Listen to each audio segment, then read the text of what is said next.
बंदी छोड़ सतगुरु रामपाल जी परमेश्वर जी की जय हो। सत्साई भाई और बहनों, दया पूज्य गुरुदेव भगवान की, सतगुरु रामपाल जी परमेश्वर जी की, जिनके विशेष आशीर्वाद से, शुभ आशीर्वाद से आप और हम सभी सत्सेवक भाई बहन साथ संगति से जुड़कर भक्ति मार्ग पर गुरुदेव के तत्व ज्ञान को आधार बनाकर मोक्ष प्राप्ति के लिए निरंतर आगे की ओर बढ़ रहे हैं। आज का वीडियो खास है, अहम है और हमें गहरी शिक्षा मिलेगी। हाल ही हरियाणा में परशुराम जयंती मनाई गई, रोहतक के पैरावर में। हरियाणा के मुख्यमंत्री नायब सिंह सैनी भी आए, समाज के अन्य गणमान्य व्यक्ति भी आए। साथ में बेवजह बिन बुलाए मेहमानों की तरह परम पूज्य परमेश्वर सतगुरु रामपाल जी के भक्तों ने भी शामिल होना पड़ा। एक धोखे के तहत धोखा किया सतलोक आश्रम मैनेजमेंट हरियाणा ने, सतगुरु रामपाल जी के कलयुगी परिवार ने।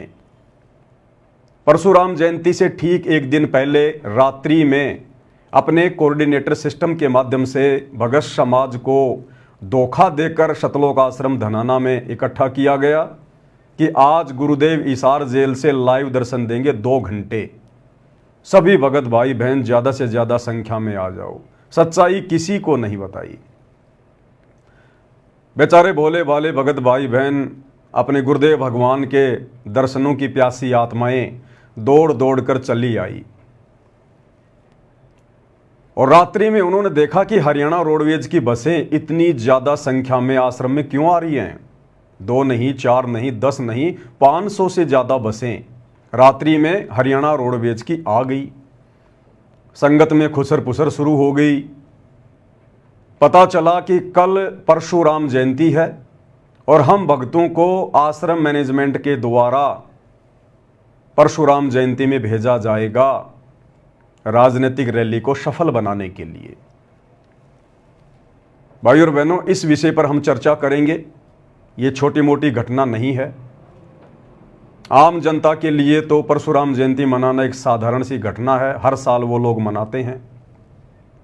परंतु सतगुरु रामपाल जी के भक्तों का कई हजारों की संख्या में उस रैली में जाना एक बहुत बड़ा विषय है। इस विषय पर हम चर्चा करेंगे। उससे पहले परम पूज्य परमेश्वर सतगुरु रामपाल जी भगवान का जयकारा लगाएंगे, क्योंकि गुरुदेव भगवान के आशीर्वाद के बिना कोई भी सत्संग, कोई भी साध संगति सफल नहीं हो सकती। बंदी छोड़ सतगुरु रामपाल जी परमेश्वर जी की जय हो। परम पिता परमात्मा, सारी सृष्टि के रचनहार, कुल मालिक, असंख्य ब्रह्मांडों के स्वामी, जगत गुरु, तीनों लोकों में प्रवेश करके सबका भरण पोषण करने वाले राजाधिराज, आत्माधार, नाथों के नाथ, देवों के देव, महादेव, सर्वेश्वर, महेश्वर, मृत्युंजय, अजरो अमर, आदि अनादि सनातनी प्रभु, जगत पिता जगदीश्वर, श्री श्री 1008 की उपाधि के वास्तविक अधिकारी, अकाल मूरत सौद स्वरूपी राम वासुदेव, सर्वगतम ब्रह्म, परम पूज्य, प्रथम पूज्य, परम संत, परम पुरुष, परम धनी, परम दयालु, सत्य कबीर, हक्का कबीर, अल्लाहु कबीर, अल्लाहु अकबर, बाखबर, अल्लाह ताला, जगत के तारणहार, जगत के मुक्तिदाता, जगत के जगन्नाथ, हारे के सहारे, हिंदुओं के राम, मुसलमानों के अल्लाह, सिखों के वाहिगुरु, ईसाइयों के मसीह, दया के सागर दयानिधि, करुणा के सागर करुणानिधि, स्वयंभू परिभू, संकट मोचन, कष्ट हरण, मंगल करण, दुख भंजन, अविगत कबीर, निर्विकार निर्विषम परमात्मा, अलय अलेख सतगुरु, आदि अनादि सतगुरु, असली मर्यादा पुरुषोत्तम, असली राम, असली कृष्ण, असली घनश्याम, असली मुरारी, राजाओं के राजा, महाराजाओं के महाराजा, शहनशाहों के शहनशाह, सम्राटों के सम्राट, भगवानों के भगवान, अल्लाहों के अल्लाह, प्रभुओं के प्रभु, मसीहाओं के मसीह, सच्चे वाहिगुरु, बाबाओं के बाबा, पीरों के पीर, सेठों के सेठ, जगत सेठ, सावड़सा सेठ, सर्वगुण संपन्न, अनंत कोटि कलाओं के स्वामी, अनंत कोटि ब्रह्मांडों के नायक, योगियों में महायोगी, ध्यानियों में महाध्यानी, सिद्धों में परम सिद्ध, ज्ञानियों में तत्वज्ञानी, ब्रह्म ज्ञानी, महाज्ञानी, परम ज्ञानी, सर्वश्रेष्ठ ज्ञानी, विज्ञानी, युवा कबीर, समरथ कबीर, असमवात, अमित ओजा, सच्चे रहनुमा, करीम अल्लाह, सुभान अल्लाह, दुनिया के अंतिम पैगंबर, 8 सितंबर 1951 से गांव धनाना, जिला सोनीपत, हरियाणा, भारतवर्ष की पावन भूमि पे प्रकट रियल कल की भगवान श्री नारायण साकार हरि, श्री बाबा साहेब, नूर अनंत परमात्मा, सच्चे बाखबर, सच्चे दरवेश, संत शिरोमणि सतगुरु रामपाल जी परमेश्वर जी के चरण कमल में साध संगति से जुड़े हुए देश विदेश से आप और हम सभी सत्सेवक भाई बहनों का अनंत कोटि दंडवत प्रणाम। भाई और बहनों, वैसे तो राजनीतिक रैलियां हरियाणा हो चाहे राजस्थान हो आए दिन होती रहती हैं और सतगुरु रामपाल जी परमेश्वर जी के भक्तों को इन राजनीतिक रैलियों से और राजनेताओं से कोई लेना देना नहीं होता है। आपने आज से पहले हमारे इस तरह की वीडियो नहीं देखे होंगे, क्योंकि हमें गंदी राजनीति से कोई मतलब नहीं होता है। हम एक आध्यात्मिक संस्था सत्य कबीर पंथ से जुड़े हुए हैं, साध संगति से जुड़े हुए हैं। हमारा मकसद अपनी आत्मा का आत्म कल्याण करवाना है, सांसारिक व्यवस्थाओं से हटकर अपने गुरुजी के वचन को फॉलो करके अपने जीवन को सफल बनाना होता है। परंतु परशुराम जयंती पर जो राजनीति हुई है, हमें उससे भी कोई लेना देना नहीं है। परंतु यदि जबरदस्ती हमारे गुरुदेव भगवान को उस राजनीति में घसीटा जाएगा, जिस सतगुरु का राजनीति से और राजनेताओं से सदा 36 का आंकड़ा रहा है। सन 1994 से सतगुरु रामपाल जी परमेश्वर जी ने आध्यात्मिक प्रवचन करने शुरू किए हैं। आप उनका एक गांव के सरपंच के साथ भी कोई फोटो नहीं दिखा सकते। आप उनका एक छोटा सा राजनीतिक स्टेटमेंट किसी भी राजनेता के साथ में नहीं दिखा सकते।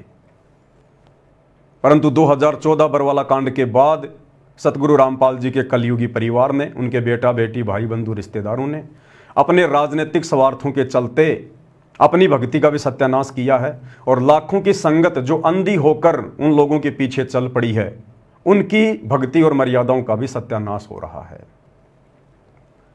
तो अगर राजनीति में नाम आएगा हमारे गुरुदेव भगवान का, यदि राजनीति से जोड़कर हमारे गुरुदेव को बदनाम करने की साजिश की जाएगी, कोशिश की जाएगी, वो साजिश करता चाहे उनके परिवार वाले हों या संगत का कोई आम व्यक्ति हो या समाज का कोई भी व्यक्ति हो, तो वहां हमें बोलना पड़ेगा। यदि बात आती है अपने राजनीतिक स्वार्थों के चलते भगत समाज की मर्यादाएं तुड़वाने की, तो वहां हमें बोलना पड़ेगा। भाई और बहनों, इस घटना से आप और हमें एक बहुत गहरी शिक्षा मिलेगी, बहुत गहरी शिक्षा। गुरुदेव भगवान ने दास को प्रेरणा की तो दास लाइव आया। क्या शिक्षा है आप सबके सामने। काल हमें किस प्रकार से धोखा देगा, त्रिकुटी पर ये वर्तमान जो हमारा समय है, ये रिहर्सल हो रही है। हम इस रिहर्सल में सफल हो पाते हैं या असफल होते हैं, ये तो आप और हमारे बुद्धि और ज्ञान विवेक के ऊपर निर्भर करेगा। गुरुदेव ने तो सत्संग रूपी खीर खिलाने में कोई कसर नहीं छोड़ी, परंतु भगत समाज गुरुदेव के उस अमृत ज्ञान को अपने अंदर समा नहीं पाया और आज काल के जाल में फंसता जा रहा है, अपने ही भगत भाई बहनों के माध्यम से अंधविश्वास करके। जबकि ये अंधविश्वास, ये ब्लाइंड फेथ भक्ति मार्ग पर केवल अपने गुरुदेव भगवान पर करना होता है, उनके प्रवचनों पर करना होता है।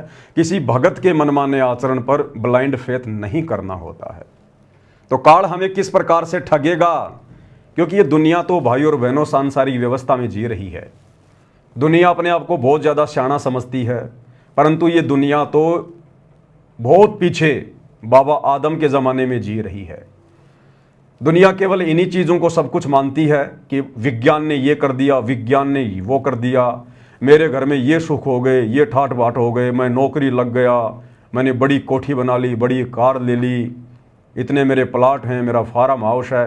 दुनिया केवल बस इन्हीं चीज़ों में उलझी हुई है और ये सारी की सारी चीज़ें हैं काल की, काल व्यवस्था। आप और हम भाई बहनों को परमेश्वर ने तत्व ज्ञान देकर, आध्यात्मिक ज्ञान देकर काल की इन झूठी व्यवस्थाओं से, झूठे सुखों से कैसे बाहर निकला जाए, कैसे आने वाले समय में 84 लाख योनियों में उठाने वाले कष्टों से बचा जाए और कैसे अपने इस जन्म को भी सफल बनाया जाए। गुरुदेव ने हमें वो अद्वितीय आध्यात्मिक ज्ञान दिया है जो आध्यात्मिक ज्ञान दुनिया के पास में नहीं है। तो भाई और बहनों, ये हमारी रिहर्सल का समय है, परीक्षा का समय है। परमात्मा हमें चेक कर रहे हैं बारंबार। काल जानबूझकर अपने षड्यंत्र के तहत इस तरह की घटनाओं को जन्म देता है और परमात्मा काल के द्वारा पैदा की गई इस तरह की घटनाओं के माध्यम से अपने भक्तों की परीक्षा लेता है। और बार बार गुरुदेव भगवान हिसार जेल से संदेशा दे रहे हैं कि बच्चों, ये आपकी अग्नि परीक्षा का समय है, अग्नि परीक्षा का। तो भाई और बहनों, ये जो घटना घटी है परशुराम जयंती वाली, इस घटना से हमें पता चलेगा कि काल किस प्रकार से अपना काम निकाल कर दूसरों के कंधों पर पैर रखकर बंदूक चलाकर अपना शिकार करके और जिसके कंधे पर खड़ा था फिर कैसे उसको ठोकर मारता है। मतलब के बिना कोई नहीं प्यारा। परमात्मा कहते हैं, जब तक बैल चले हड़िए में तब तक डाले चारा, और बूढ़ा हो तब नाथ काट दे वो घर घर लाठे खाया। तो जैसे ही हरियाणा के एक मंत्री अरविंद शर्मा का राजनीतिक स्वार्थ पूरा हुआ, शतलोक आश्रम मैनेजमेंट हरियाणा के माध्यम से गुरुदेव के कलयुगी बेटों को, गुरुदेव के भाई को मोहरा बनाया गया परशुराम जयंती वाले दिन हरियाणा के मुख्यमंत्री की रैली को सफल बनाने के लिए। और जब ये बात हरियाणा में छिड़ी, लोगों ने अरविंद शर्मा के इंटरव्यू लेने शुरू किए, तो किस प्रकार से हरियाणा के मंत्री अरविंद शर्मा ने अपना पल्ला झाड़ लिया। संत रामपाल जी के भक्तों के कारण जिस रैली को उन्होंने सफल बनाया, उसने सतगुरु रामपाल जी का नाम तक नहीं लिया। अन्य संतों और पंथों की प्रशंसा की कि वो रैली में आए, उन्होंने रैली को सफल बनाया, परंतु संत रामपाल जी के भगत जो तकरीबन 50,000 से ज़्यादा संख्या में गए थे, उनका कोई नाम तक नहीं। और उल्टा सतगुरु रामपाल जी के भक्तों के सिर पर मटका फोड़ दिया कि हमने नहीं बुलाया, हमने नहीं बुलाया। क्या कहा मंत्री अरविंद शर्मा ने कि हमने तो सभी को रुक्का मारकर सामूहिक रूप से न्योता दिया था, हमने किसी को पर्सनली इनवाइट नहीं किया। और परशुराम जयंती में वो लोग आए हैं जिन लोगों की परशुराम में आस्था थी, जो लोग परशुराम को अपना भगवान मानते हैं, हमने किसी को नहीं बुलाया। जबकि ये जग जाहिर है, सतलोक आश्रम मैनेजमेंट हरियाणा को भी पता है, भक्तों को भी पता है कि सतलोक आश्रम धनाना में 500 से ज्यादा बसें उसी मंत्री अरविंद शर्मा ने भेजी थी। अगर उन्हें कोई मतलब ना होता, अगर स्पेशल ना बुलाया होता, तो 500 बसें सतलोक आश्रम धनाना में हरियाणा रोडवेज की क्यों भेजी गई। लेकिन भाई और बहनों, काल इसी प्रकार से ठगता है। एक बहुत गहरी शिक्षा है ये। हम सत्सेवक भाई बहनों ने बहुत गहरी शिक्षा लेनी है कि हम निकट भविष्य में इस प्रकार की गलतियां ना करें, जो गलतियां दिन प्रतिदिन करके सतलोक आश्रम से जुड़े हुए भाई बहन करते जा रहे हैं और अपनी भक्ति का सत्यानाश करवा रहे हैं। तो जब मंत्री अरविंद शर्मा का इंटरव्यू लिया एक यूट्यूबर ने, तो किस प्रकार से उन्होंने जवाब दिया और अपना पल्ला झाड़ लिया कि भैया हमने किसी को नहीं बुलाया, हमने रामपाल जी के भक्तों को नहीं बुलाया, हमने तो सबको रुक्का मार के सामूहिक रूप से न्योता दिया था। और भैया इस रैली में तो वो आए हैं जिनकी आस्था परशुराम में थी। फोड़ दिया मटका भक्तों के सिर के ऊपर कि जिनकी आस्था भगवान परशुराम में थी वो आए हैं, हमने किसी को पीले चावल नहीं भेजे थे। सुनिएगा भाई और बहनों, साथ साथ विश्लेषण करते जाएंगे। क्या क्या कुछ कहा। अपने बयानों को लेकर अक्सर चर्चा में रहने वाले cabinet minister doctor Arvind Sharma, पिछले दिनों परशुराम जयंती मनाई गई, कई विवाद उस पर भी उठे। डॉक्टर साहब हमारे साथ हैं, क्या विवाद थे, कैसा समारोह रहा? डॉक्टर साहब सबसे पहले तो आपका स्वागत है।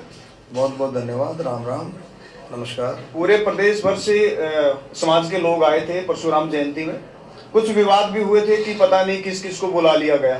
कैसा है, पूरे प्रदेश भर में समाज के साथ, विप्र समाज के साथ 36 बिरादरी ने हिस्सा लिया, सभी ने हिस्सा लिया। और हमारा सबके साथ नौता किसके साथ नौता था कि भाई भगवान परशुराम, देखो आप अगर मुझे अपने घर बुलाओगे, अगर मेरा आपका मेल खाता है तो मैं घर जाऊंगा, नहीं मेल खाता तो मैं नहीं जाऊंगा। तो जो भगवान परशुराम में आस्था रखते थे, जो भी उनको मानते थे, उनकी विचारधारा से सहमत थे, उनमें आस्था रखते थे, उनको देशभक्त मानते थे, वो सारे के सारे आए। तो क्या कहा मंत्री जी ने? जब पूछा गया कि बहुत सारे लोगों को बुलाया गया, तो मंत्री जी ने अपना पल्ला झाड़ लिया कि हमने किसी को पीले चावल नहीं भेजे, हमने किसी को स्पेशल नहीं बुलाया, हमने तो सार्वजनिक तौर पर रुक्का मार के कहा था, और इस रैली में वो आए हैं जो हमारी विचारधारा से मेल खाते हैं। साफ साफ कह रहे हैं मंत्री जी कि अगर मुझे कोई बुलाएगा तो जाहिर सी बात है, यदि उसके और मेरे विचार मेल खा रहे हैं तो मैं जाऊंगा, अन्यथा नहीं जाऊंगा मैं।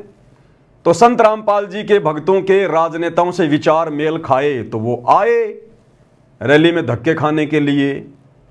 और आगे मंत्री जी कह रहे हैं कि जिन लोगों की भगवान परशुराम में आस्था थी, जो लोग भगवान परशुराम को देश भगत मानते थे, वो लोग आए भाई।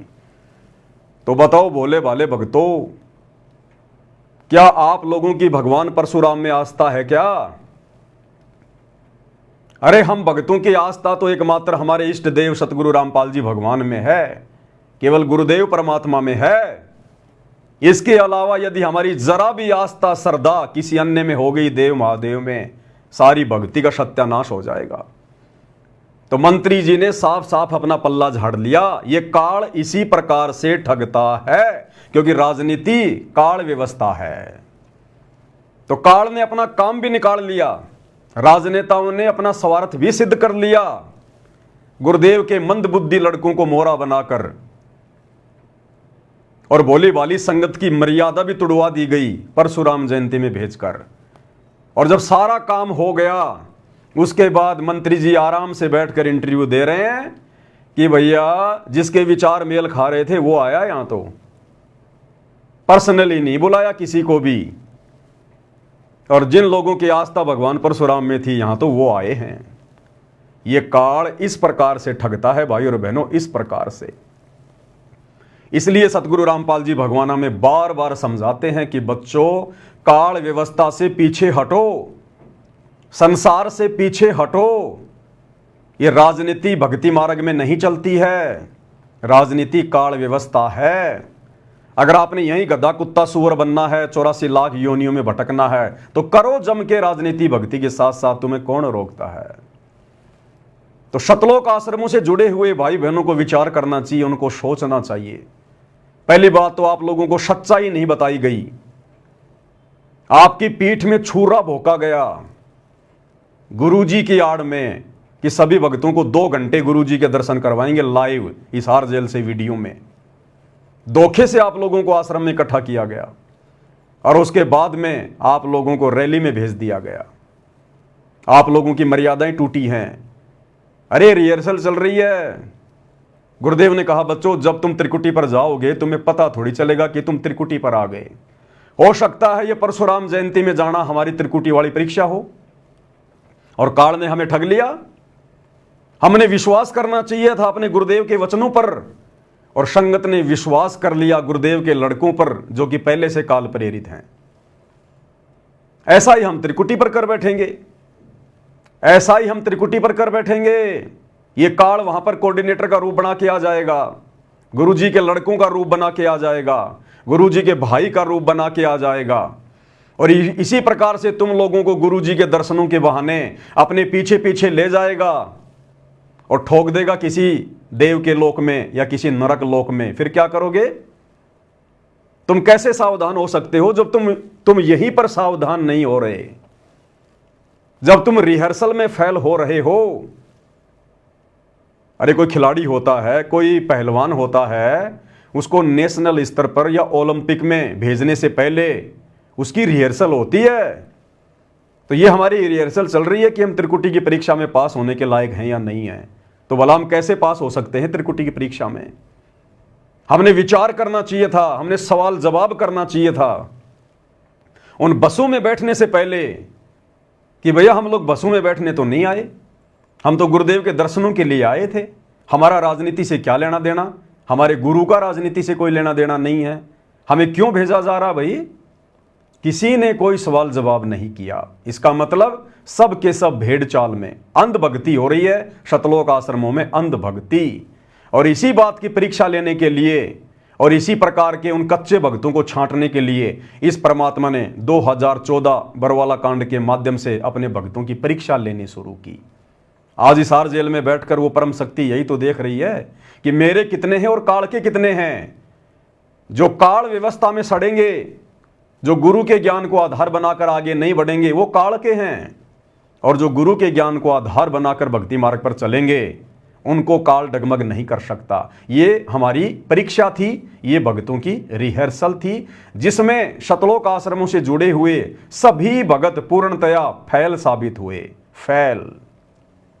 आगे क्या कुछ कहा मंत्री जी ने, जब पूछा गया संत रामपाल जी के भक्तों का नाम लेकर, संत रामपाल जी का नाम लेकर, कि इस रैली में तो बाबा रामपाल के भगत भी आए थे, आप उसके बारे में क्या कहेंगे? तो मंत्री जी क्या कह रहे हैं, जिन बाबा रामपाल के मंदबुद्धि भक्तों ने इस रैली को सफल बनाया भीड़ के रूप में, उनका कोई नामो निशान तक नहीं, संत रामपाल जी की कोई प्रशंसा नहीं। अन्यथा मंत्री जी को तो धन्यवाद करना चाहिए था कि बाबा रामपाल का हम बारंबार धन्यवाद करते हैं, जो उन्होंने 500 बसों में अपने भक्तों को बैठाकर हमारी रैली को सफल बनाया। पूरा हरियाणा प्रदेश जानता है। उसके बावजूद भी मंत्री जी ने सतगुरु रामपाल जी का नाम तक नहीं लिया, क्योंकि जब काल का सवार सिद्ध हो जाता है तो फिर वो यही करता है। अरे गुरुदेव ने हमें सृष्टि रचना में बताया कि जब काल का और परमात्मा का जोगजीत रूप में आमना सामना हुआ तो काल ने बहुत सारे वचन भरवा लिए, और जब सारे वचन परमात्मा ने दे दिए, तथास्तु तथास्तु, अंत में काल खिलखिलाकर हंसने लगा कि जाओ जोग जीत संसारा, जीवन माना कहा तुम्हारा। अर्थात जैसे ही इस काल का सवार सिद्ध होता है फिर ये किसी का सगा नहीं है। तो मंत्री जी का सवार सिद्ध हो गया। अब मंत्री जी इंटरव्यू में बाबा रामपाल जी का नाम तक लेने से शर्मा रहे हैं। नाम तक लेने से राधा स्वामी का नाम ले दिया, धूणी दास के भक्तों का नाम ले दिया, अन्य कबीर पंथियों का नाम ले दिया, छुडानी धाम का नाम ले दिया कि वहां से भी भगत आए, परंतु सतगुरु रामपाल जी का और उनके भक्तों का रिंचक भी नाम नहीं लिया गया, जबकि सबसे ज्यादा संख्या में बाबा रामपाल के ही मंदबुद्धि भगत उस रैली में गए थे। क्या कुछ कह रहे हैं मंत्री जी, आगे ध्यान से सुनिएगा। आप अगर मुझे अपने घर बुलाओगे, अगर मेरा आपका मेल खाता है तो मैं घर जाऊंगा, नहीं मेल खाता तो मैं नहीं जाऊंगा। तो जो भगवान परशुराम में आस्था रखते थे, जो भी उनको मानते थे, उनकी विचारधारा से सहमत थे, उनमें आस्था रखते थे, उनको देशभक्त मानते थे, वो सारे के सारे आए। रामपाल जी के अनुयायी देखिए देखो ऐसा है, देखो सुनो छोटा सा एक सेकंड है, सुरेंद्र तेरी सुन ले, मुश्किल कर सुन ले, तेरी सारा सवाल ये ऐसा है। देखो रैली में हमने रुक्का मार कर नोता दिया था भाई, सब आओ दिया था नहीं, सब आओ भाई। रैली में जो भी भगवान परशुराम प्रेमी है वो सब आओ, कहा था नहीं कहा था। और आपने देखा होगा स्टेज पर कितने सारे महानुभाव, संत महानुभाव बैठे थे स्टेज पर। आप ये भी कह सकते हो जी वो कैसे आ गए महानुभाव। सुन तो राधा, एक मिनट, राधा स्वामी सुन तो राधा स्वामी, कबीर पंथी। आपको शायद इस बात का मुझे समझ में नहीं आता, आपको इस बात का पता ही नहीं, मेरा परिवार कबीर पंथी, आपको पता है। हमने जो शब्द गुआया आपने सुना, वो आपने शब्द सुना ही नहीं सुना, आप थे ही नहीं वहां पर। सुनना भाई, आपने शब्द सुना, वो मुणक गांव का रविदासिया संत था, संत धूणीदास जी। अब आपको वो कैसे आया, उसके पंथ, उसके धूणीदास जी कम से कम 500 शिष्य आ रहे थे। क्या कह रहे हैं मंत्री जी, सबकी तारीफ कर दी मंत्री जी ने कि मुणक गांव के और धूणीदास संत के भी शिष्य आए हुए थे, कबीर पंथी भी आए हुए थे, छुडानी वाले भी आए हुए थे, राधा स्वामी वाले भी आए हुए थे, परंतु सतगुरु रामपाल जी का और उनके मंदबुद्धि भक्तों का जिक्र भी नहीं, जिन्होंने रैली को सफल बनाया।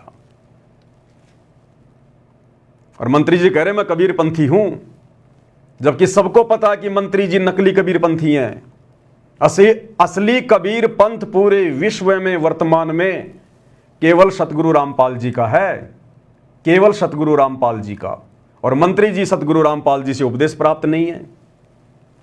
तो सबकी प्रशंसा कर दी, सबकी बुरी बुरी तारीफ कर दी, परंतु सतगुरु रामपाल जी का नामो निशान नहीं। इसको कहते हैं काल ऐसे धोखा देता है जब उसका स्वार्थ पूरा हो जाता है। आप और हम भाई बहनों ने शिक्षा लेकर आगे बढ़ना है। ये संसार हमें कुछ नहीं देने वाला, ये राजनेता हमें कुछ नहीं देने वाले। ये काल व्यवस्था है, जैसे इनका स्वार्थ पूरा होगा ये ठोकर मारेंगे, ठोकर, जैसे कि वर्तमान में मारी जा रही है मंत्री जी के द्वारा सतगुरु रामपाल जी को और उनके भक्तों को। सबकी प्रशंसा कर दी, जिसके 500 भगत आए उसकी प्रशंसा कर दी, जिस राधा स्वामी के इक्के दुक्के भगत आए उनकी प्रशंसा कर दी, परंतु सतगुरु रामपाल जी का नामो निशान भी नहीं। किस लिए गए थे फिर वहां पर? अरे किस लिए गए थे फिर वहां पर? शुअर की तरह गटर में नाक रगड़ने के लिए गए थे क्या? क्यों इतनी मेहनत करी? 500 बसों में भगत बैठकर गए, रैली को सफल बनाया और तुम्हारा जिक्र तक नहीं। काल ऐसे धोखा देता है, ऐसे धोखा, जब उसका कार्य सिद्ध हो जाता है। इसलिए गुरुदेव कहते हैं कि बच्चों ये किस ब्रह्मांड काल व्यवस्था है, इसमें मत सड़ना, किसी पर भी विश्वास मत करना अपने गुरु के अलावा, गुरु के वचनों के अलावा। और संगत अंधा विश्वास कर बैठी गुरु जी के परिवार पर, जो परिवार पहले से ही काल प्रेरित है। तो मंत्री जी ने सबका जिक्र किया, लेकिन सतगुरु रामपाल जी का कोई नामो निशान भी नहीं। आगे सुनिए क्या कह रहे हैं मंत्री जी, सुनते जाइए।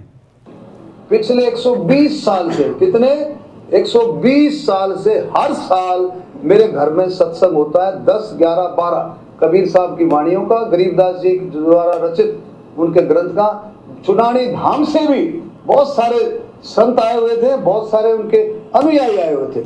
छुडानी धाम से भी बहुत सारे संत आए हुए थे, बहुत सारे उनके अनुयायी आए हुए थे, परंतु मंत्री जी के मुंह से एक बार भी नहीं निकला कि सतलोक आश्रम धनाना से भी 500 बसों में बैठकर कुछ भगत आए थे। 500 बसें, एक बस में अगर 50 भगत भी माने तो 500 बसों में 50,000 भगत हो गए। 50,000। विचारणीय विषय भाई और बहनों, कितना बड़ा धोखा भगत समाज के साथ किया गया है।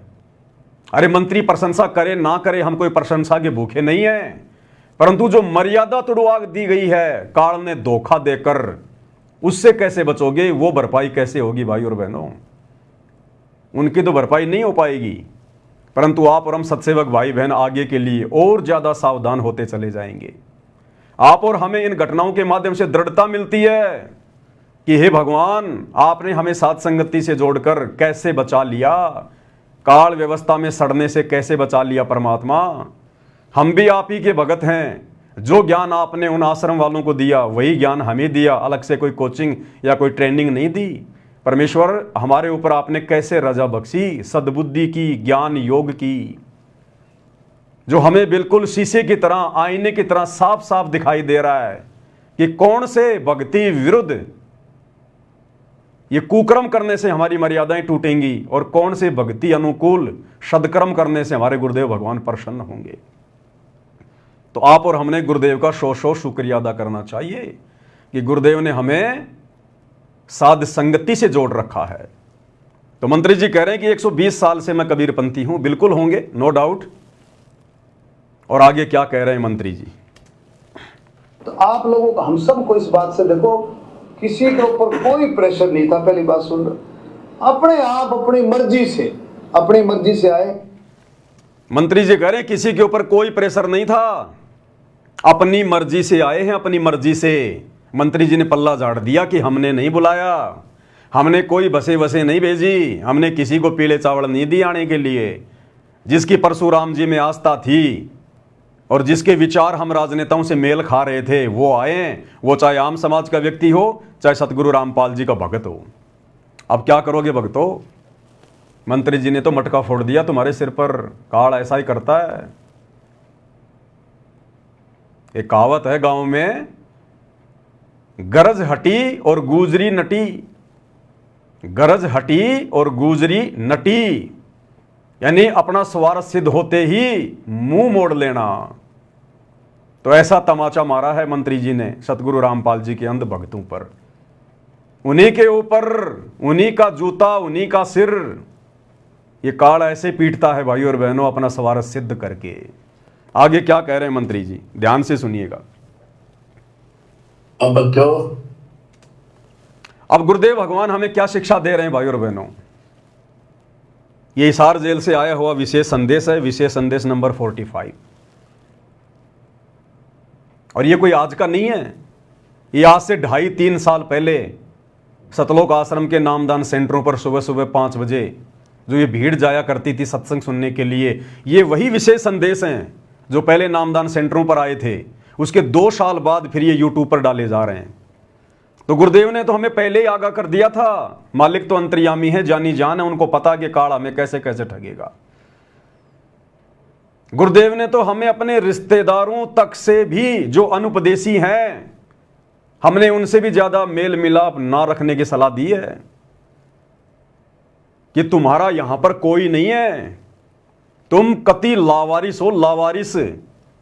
और जब तुम सतगुरु की शरण में आ जाते हो उसके बाद तो ये काल तुम्हें ज्यादा से ज्यादा नीचे नरक में ले जाने का प्रयास करेगा। तुम्हारे साथ में तरह तरह के षड्यंत्र करेगा। वो षड्यंत्र किसी भी अनुपदेशी के माध्यम से हो सकता है, उपदेशी के माध्यम से जो मर्यादा तोड़कर भगत बनने का ढोंग कर रहा है उसके माध्यम से हो सकता है, तुम्हारे रिश्तेदारों के माध्यम से हो सकता है। तो गुरुदेव ने तो हमें यहां तक समझा दिया कि बच्चों ये रिश्तेदार भी किसी के नहीं है। मतलब के बिना कोई नहीं प्यारा, शवारत के बिना कोई नहीं प्यारा। और गुरुदेव कह रहे हैं कि तुम क्या रिश्तेदारियों में आना जाना, फालतू में उनसे मेल मिलाप करना, इस मोह ममता में पड़े हो, तुम मोक्ष मार्ग पर चल रहे हो और काल की व्यवस्था में सड़ रहे हो। गुरुदेव कह रहे हैं तुम किसी रिश्तेदार से 20,000 रुपये उधार ले लो और उसको समय पे मत दो, अगली बार तुम्हें चाय की भी नहीं पूछेगा, चाय की भी। ये रिश्तेदार, तुम्हारे रिश्तेदार तुम्हें अपने दरवाजे पर देखकर भी खुश नहीं है। गुरुदेव के कहने का मतलब है कि बच्चों प्यार प्रेम से तो रहो, सबको मीठा बोलो, लेकिन पहले की तरह काल व्यवस्था से बाहर निकलो, इतना अंदर मत घुसो। काल के अंदर जो अनुपदेशी है वो काल है। और यहां सरेआम राजनेताओं के अंदर घुसा जा रहा है, राजनेताओं की रैलियों में घुसा जा रहा है, आंखें बंद करके। तो कैसे भक्ति सफल कर पाएंगे हम, कैसे हम सतलोक जा पाएंगे। काल तो हमें यही ठग रहा है धरती पर। अभी तो त्रिकुटी शेष है, त्रिकुटी के बाद में उसका झांझड़ी दीप आएगा। जब जाएंगे हम उसके वहां पर, जब उसके सिर पर पैर रखने का समय आएगा तो वो कैसे सर नीचा करेगा। हम तो यहीं पर ठगे जा रहे हैं उसके द्वारा, वो बाहर कैसे निकलने देगा हमें। और जबरदस्ती गुरुदेव भगवान करेंगे नहीं। तो गुरुदेव हमें एक छोटे से सत्संग के माध्यम से, ये 2 मिनट का सत्संग है, गुरुदेव ने तो हमें अपने अनुपदेशी यार दोस्त मित्र रिश्तेदारों से भी दूरी बनाकर अपनी भक्ति सफल करने की शिक्षा दी है। और आप लोग क्या कर रहे हो, वो राजनेता ना तुम्हारे कोई यार दोस्त रिश्तेदार, और फिर भी तुम अंधे होकर उनकी रैलियों में भीड़ के रूप में जा रहे हो। ठीक है, धोखा हो गया तुम्हारे साथ में, तुम्हारे ही भगत भाई बहनों ने धोखा कर दिया, गुरुदेव के बेटा बेटियों ने धोखा कर दिया, आश्रम मैनेजमेंट ने धोखा कर दिया। लेकिन कम से कम अब तो आंखें खोलो, अब तो इन लोगों से दूरी बनाओ, अब तो कम से कम ज्ञान को आधार बनाओ, अब तो उन आश्रमों में जाना छोड़ो, घर बैठकर भक्ति करो, ज्ञान को आधार बनाओ, मर्यादा निभाओ। जैसे हम सत्सेवक भाई बहन साथ संगति से जुड़कर पिछले 10-12 वर्षों से हम किसी आश्रम में नहीं गए, किसी नामदान सेंटर पर नहीं गए, और हमारा गुरु भगवान पल पल शब्द रूप में हमारे साथ में है, पल पल किसी का बाल भी बांका नहीं होने दे रहा, बाल भी बांका, और अपने बच्चों को ऐसे रख रहा है इस काल व्यवस्था में जैसे समुद्र के ऊपर नौका चलती है। तो अब तो कम से कम सवाल जवाब करो उन कोऑर्डिनेटरों से, नामदान संचालकों से, उन आश्रम संचालकों से, गुरुजी के बेटा बेटी से, कि नालायकों क्यों हमारी मर्यादा तुड़वाई। तुम भगत होकर अगर गुरु की आड़ में धोखा कर रहे हो तो हम किससे उम्मीद करें, किसके ऊपर विश्वास करें फिर हम। अब तो कम से कम जागरूक हो जाओ, अब तो कम से कम उन आश्रमों में जाना छोड़ो। तो गुरुदेव क्या कह रहे हैं, हम कितना प्यार से समझा रहे हैं परमात्मा। अब अकल ठिकाना आई आपकी, और धन्य है आप, परमात्मा ने आपको शरण में लिया। असर के युगों से आपके पीछे पड़े थे दाता, आपको जैसे तैसे बचा बचू के भक्ति में प्रेरणा रख कर, आपकी आस्था बनाकर अब इस समय में आपको ले आए। अब ध्यान दो, मजाक ना समझो, हल्के में ना लो इन बातों को। गुरुदेव कह रहे हैं ध्यान दो, मजाक में ना लो, हल्के में ना लो इन बातों को। तो गुरुदेव भगवान के इस वचन की लाज तो केवल सत्सेवक भाई बहन रख रहे हैं, जो इस भक्ति मार्ग को हल्के में नहीं ले रहे, मजाक में नहीं ले रहे, संघर्ष कर रहे हैं मर्यादाओं के लिए, अपने आत्म कल्याण के लिए, भक्ति को सफल करने के लिए। और मजाक में कौन लोग ले रहे हैं? सतलोक आश्रम से जुड़े हुए भाई बहन, आश्रम मैनेजमेंट, गुरु का परिवार, ये लोग हल्के में ले रहे हैं, मजाक में ले रहे हैं। और ये मजाक कितना भयंकर परिणाम देगा आने वाले समय में। ये परमात्मा है निष्पक्ष परमात्मा, पक्षपात नहीं करेगा।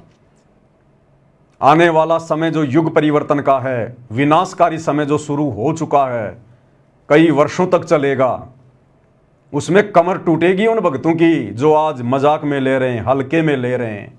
उस समय पता चलेगा मर्यादा में रहकर भक्ति करते हुए, संघर्ष करते हुए, भक्ति करने वालों के साथ में क्या, और ये राजनेताओं की रैलियों में भीड़ जमा करने वाले इनके साथ में क्या। उस समय पता चलेगा। फिर ये गुरुदेव भगवान अपनी तरफ से किसी प्रकार की कोई हेल्प नहीं करेगा। अगर तुम मर्यादा तोड़कर भक्ति करने वाले आश्रम से जुड़े हुए भाई बहनों की भी गुरु उस समय अगर रक्षा करेगा, मर्यादा करेगा, तो आने वाले समय में मर्यादाओं में रहकर कोई भक्ति करेगा ही नहीं। क्योंकि इतिहास तो साथ साथ बन रहा है ना। आज सतगुरु रामपाल जी की संगत में 2 पार्ट हो चुके हैं, सबको पता है, एक सात संगति और एक सतलोक आश्रम मैनेजमेंट। सात संगत वाले गुरु ज्ञान में रहकर, गुरु को भगवान मानकर और हर प्रकार से मर्यादाओं में रहकर अपनी भक्ति कर रहे हैं, संघर्ष कर रहे हैं। आश्रम वाले बिल्कुल काल व्यवस्था में सड़ रहे हैं, उनके लिए कोई मर्यादा नहीं है, ना वो गुरु को परमात्मा मानते। तो भैया ये इतिहास तो बन रहा है। तो आने वाले समय में फिर दुनिया कैसे अंतर देखेगी? अगर इन आश्रम वालों की भी अगर विनाशकालीन समय में अगर इसी प्रकार से मौज हुई, इनकी भी अगर रक्षा हुई, तो आने वाला समाज इस भक्ति को इतना सीरियस नहीं लेगा कि रे कुछ नहीं। ये देखो ना इतिहास, वो सत्सेवक थे, पागल थे, बावड़े थे, वो मंदबुद्धि थे, फालतू में गुरु जी की मर्यादाओं को सीरियस ले रहे थे, फालतू में समाज के साथ में संघर्ष कर रहे थे। ये देखो ये सतलोक आश्रम से जुड़े हुए अंध भगत दिन रात मर्यादा तोड़ रहे थे। ये गुरु जी की मर्यादाओं के विरुद्ध इन्होंने धनाना गांव में 1 करोड़ रुपए की लागत से गांव वालों को खुश करने के लिए बैडमिंटन का स्टेडियम बनवा दिया। और इनका देखो बाड़ी बाका नहीं हो रहा। सोनीपत के गोहाना में जाटों की धर्मशाला बनवाई इन्होंने, 5वां फ्लोर बनवा दिया 1 करोड़ रुपए में। भक्तों का ज्योति पाठ का पैसा वहां ठोक दिया गया। देखो इनका बाड़ी बाका नहीं हो रहा। हरियाणा के जाट आरक्षण में लाखों की संख्या में ये आश्रम से जुड़े हुए भाई बहन वहां जाकर बैठे, देखो ना इनका कोई बाड़ी बाका नहीं हो रहा। राजस्थान के गैंगस्टर आनंदपाल सिंह की सीबीआई जांच का इन्होंने समर्थन किया, 5 लाख रुपए चंदे के रूप में दिए गैंगस्टर की सीबीआई जांच के लिए राजपूत करनी सेना को। देखो इनका बाली बाका नहीं हो रहा। अपने स्वार्थ के लिए ना जाने इन्होंने क्या क्या कुकर्म कर दिए। अयोध्या में इन्होंने भंडारा लगा दिया आन उपासकों के लिए, देखो ना आज इनका बाली बाका नहीं हो रहा। तो आने वाले समय में इस भक्ति को कोई सीरियस नहीं लेगा, गुरु की मर्यादाओं को कोई सीरियस नहीं लेगा। इसलिए थोड़े समय बाद जब वो विनाशकारी समय शुरू होगा, उस समय पता चलेगा इन मंदबुद्धि सतलोक आश्रम से जुड़े हुए अंध भक्तों को कि मर्यादा तोड़कर भक्ति का ड्रामा करने की क्या सजा मिलती है। और गुरु की गैर हाजिरी में गुरु को परमात्मा मानकर, ज्ञान को आधार बनाकर, डरकर भक्ति करते हुए, संघर्ष करते हुए अपनी भक्ति को सफल बनाने का क्या परिणाम निकलता है, ये आने वाले समय में पता चलेगा। तो क्या कह रहे हैं गुरुदेव? ये तो कल फूक निकल जाएगी, परसों तुमने कौन पूछेगा, जिसके ऊपर सब कुछ नुसार हुए बैठे। अब ध्यान दो, मजाक ना समझो, हल्के में ना लो इन बातों को। ये तो कल फूक निकल जाएगी, परसों तुमने कौन पूछेगा, जिसके ऊपर सब कुछ नुकसान हुए बैठे। ये परिवार, ये संसार, ये लोग लाग रिश्तेदार, ये भी इतने साथ से रहेंगे आपका जब तक आपका ठीक ठाक गुजारा है। जिस दिन आप हैंड टू माउथ हो जाओगे, अपने द्वार पर देख कर राजी नहीं होंगे रिश्तेदार को, पड़ोसी भी। सुन लो, ये कति यूनिवर्सल ट्रूथ है। क्या कहा गुरुदेव? जिस दिन आप हैंड टू माउथ हो जाओगे, अपने द्वार पर देख कर राजी नहीं होंगे रिश्तेदार को, पड़ोसी भी। ये कति यूनिवर्सल ट्रूथ है।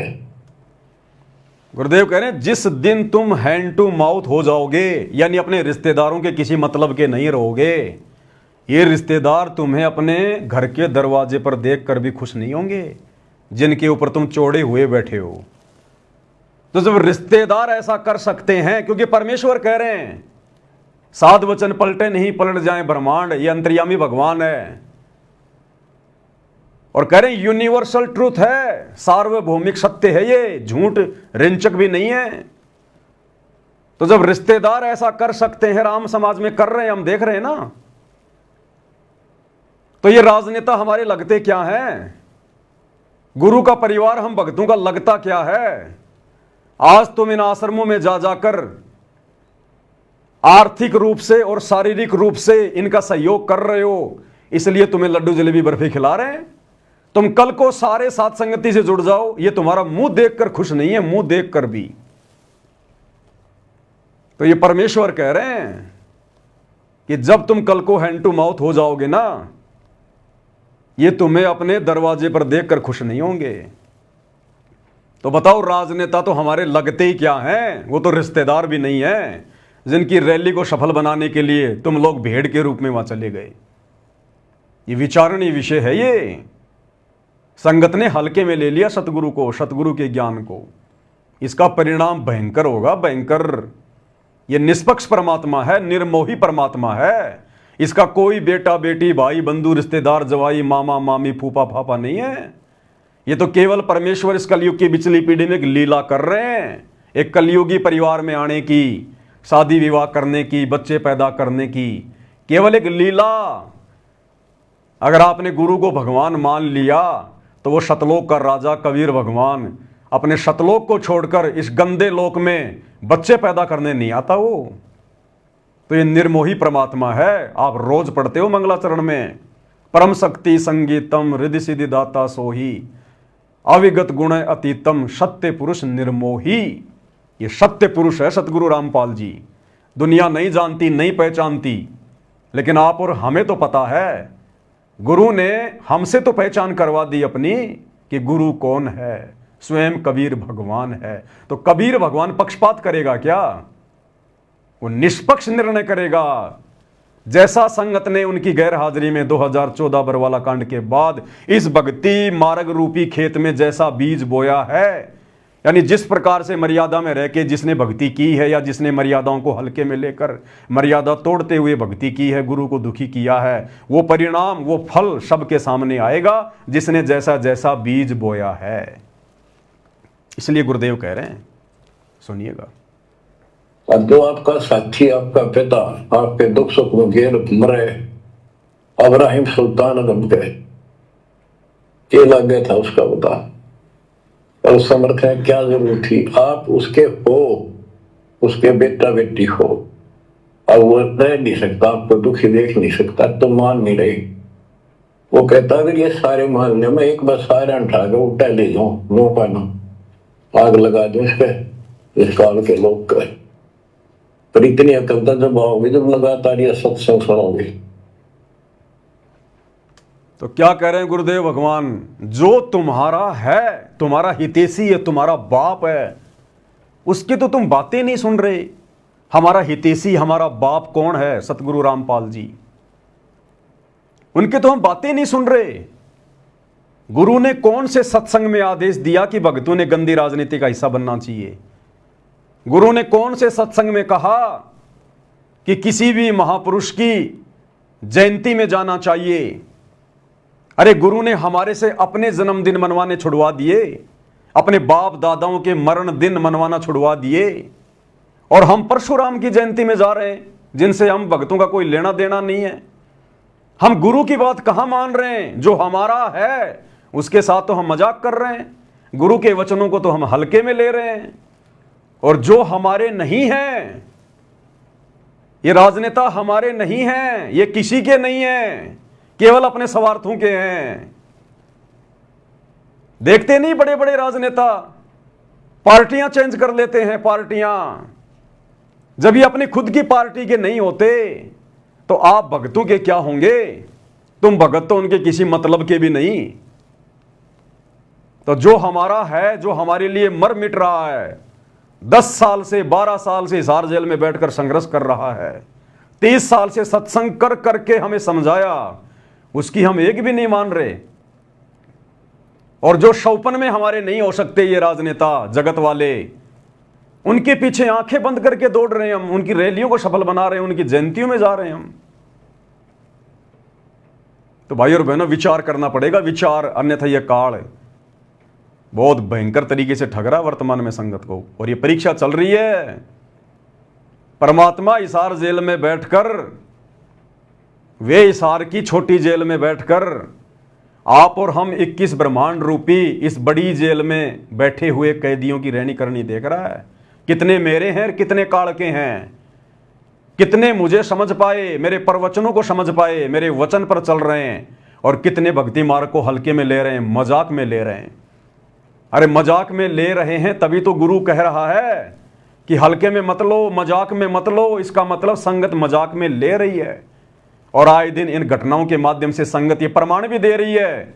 राजनेताओं की रैलियों में जाकर, परशुराम की जयंती में जाकर, स्टेडियम बनाकर, धर्मशालाएं बनवाकर, गुंडों की सीबीआई जांच का समर्थन करके, अयोध्या में भंडारा लगा के, अन्य तरह तरह के कुकर्म करके, भक्ति विरुद्ध कर्म करके, संगत साथ में प्रमाण भी दे रही है कि गुरुजी हम कच्चा पक्का काम नहीं करते। ये ना सोच लेना कि हम लोग ऐसे वैसे हल्के में ले रहे हैं, हम तो परमाणु के साथ में हल्के में ले रहे हैं आपको और आपके ज्ञान को।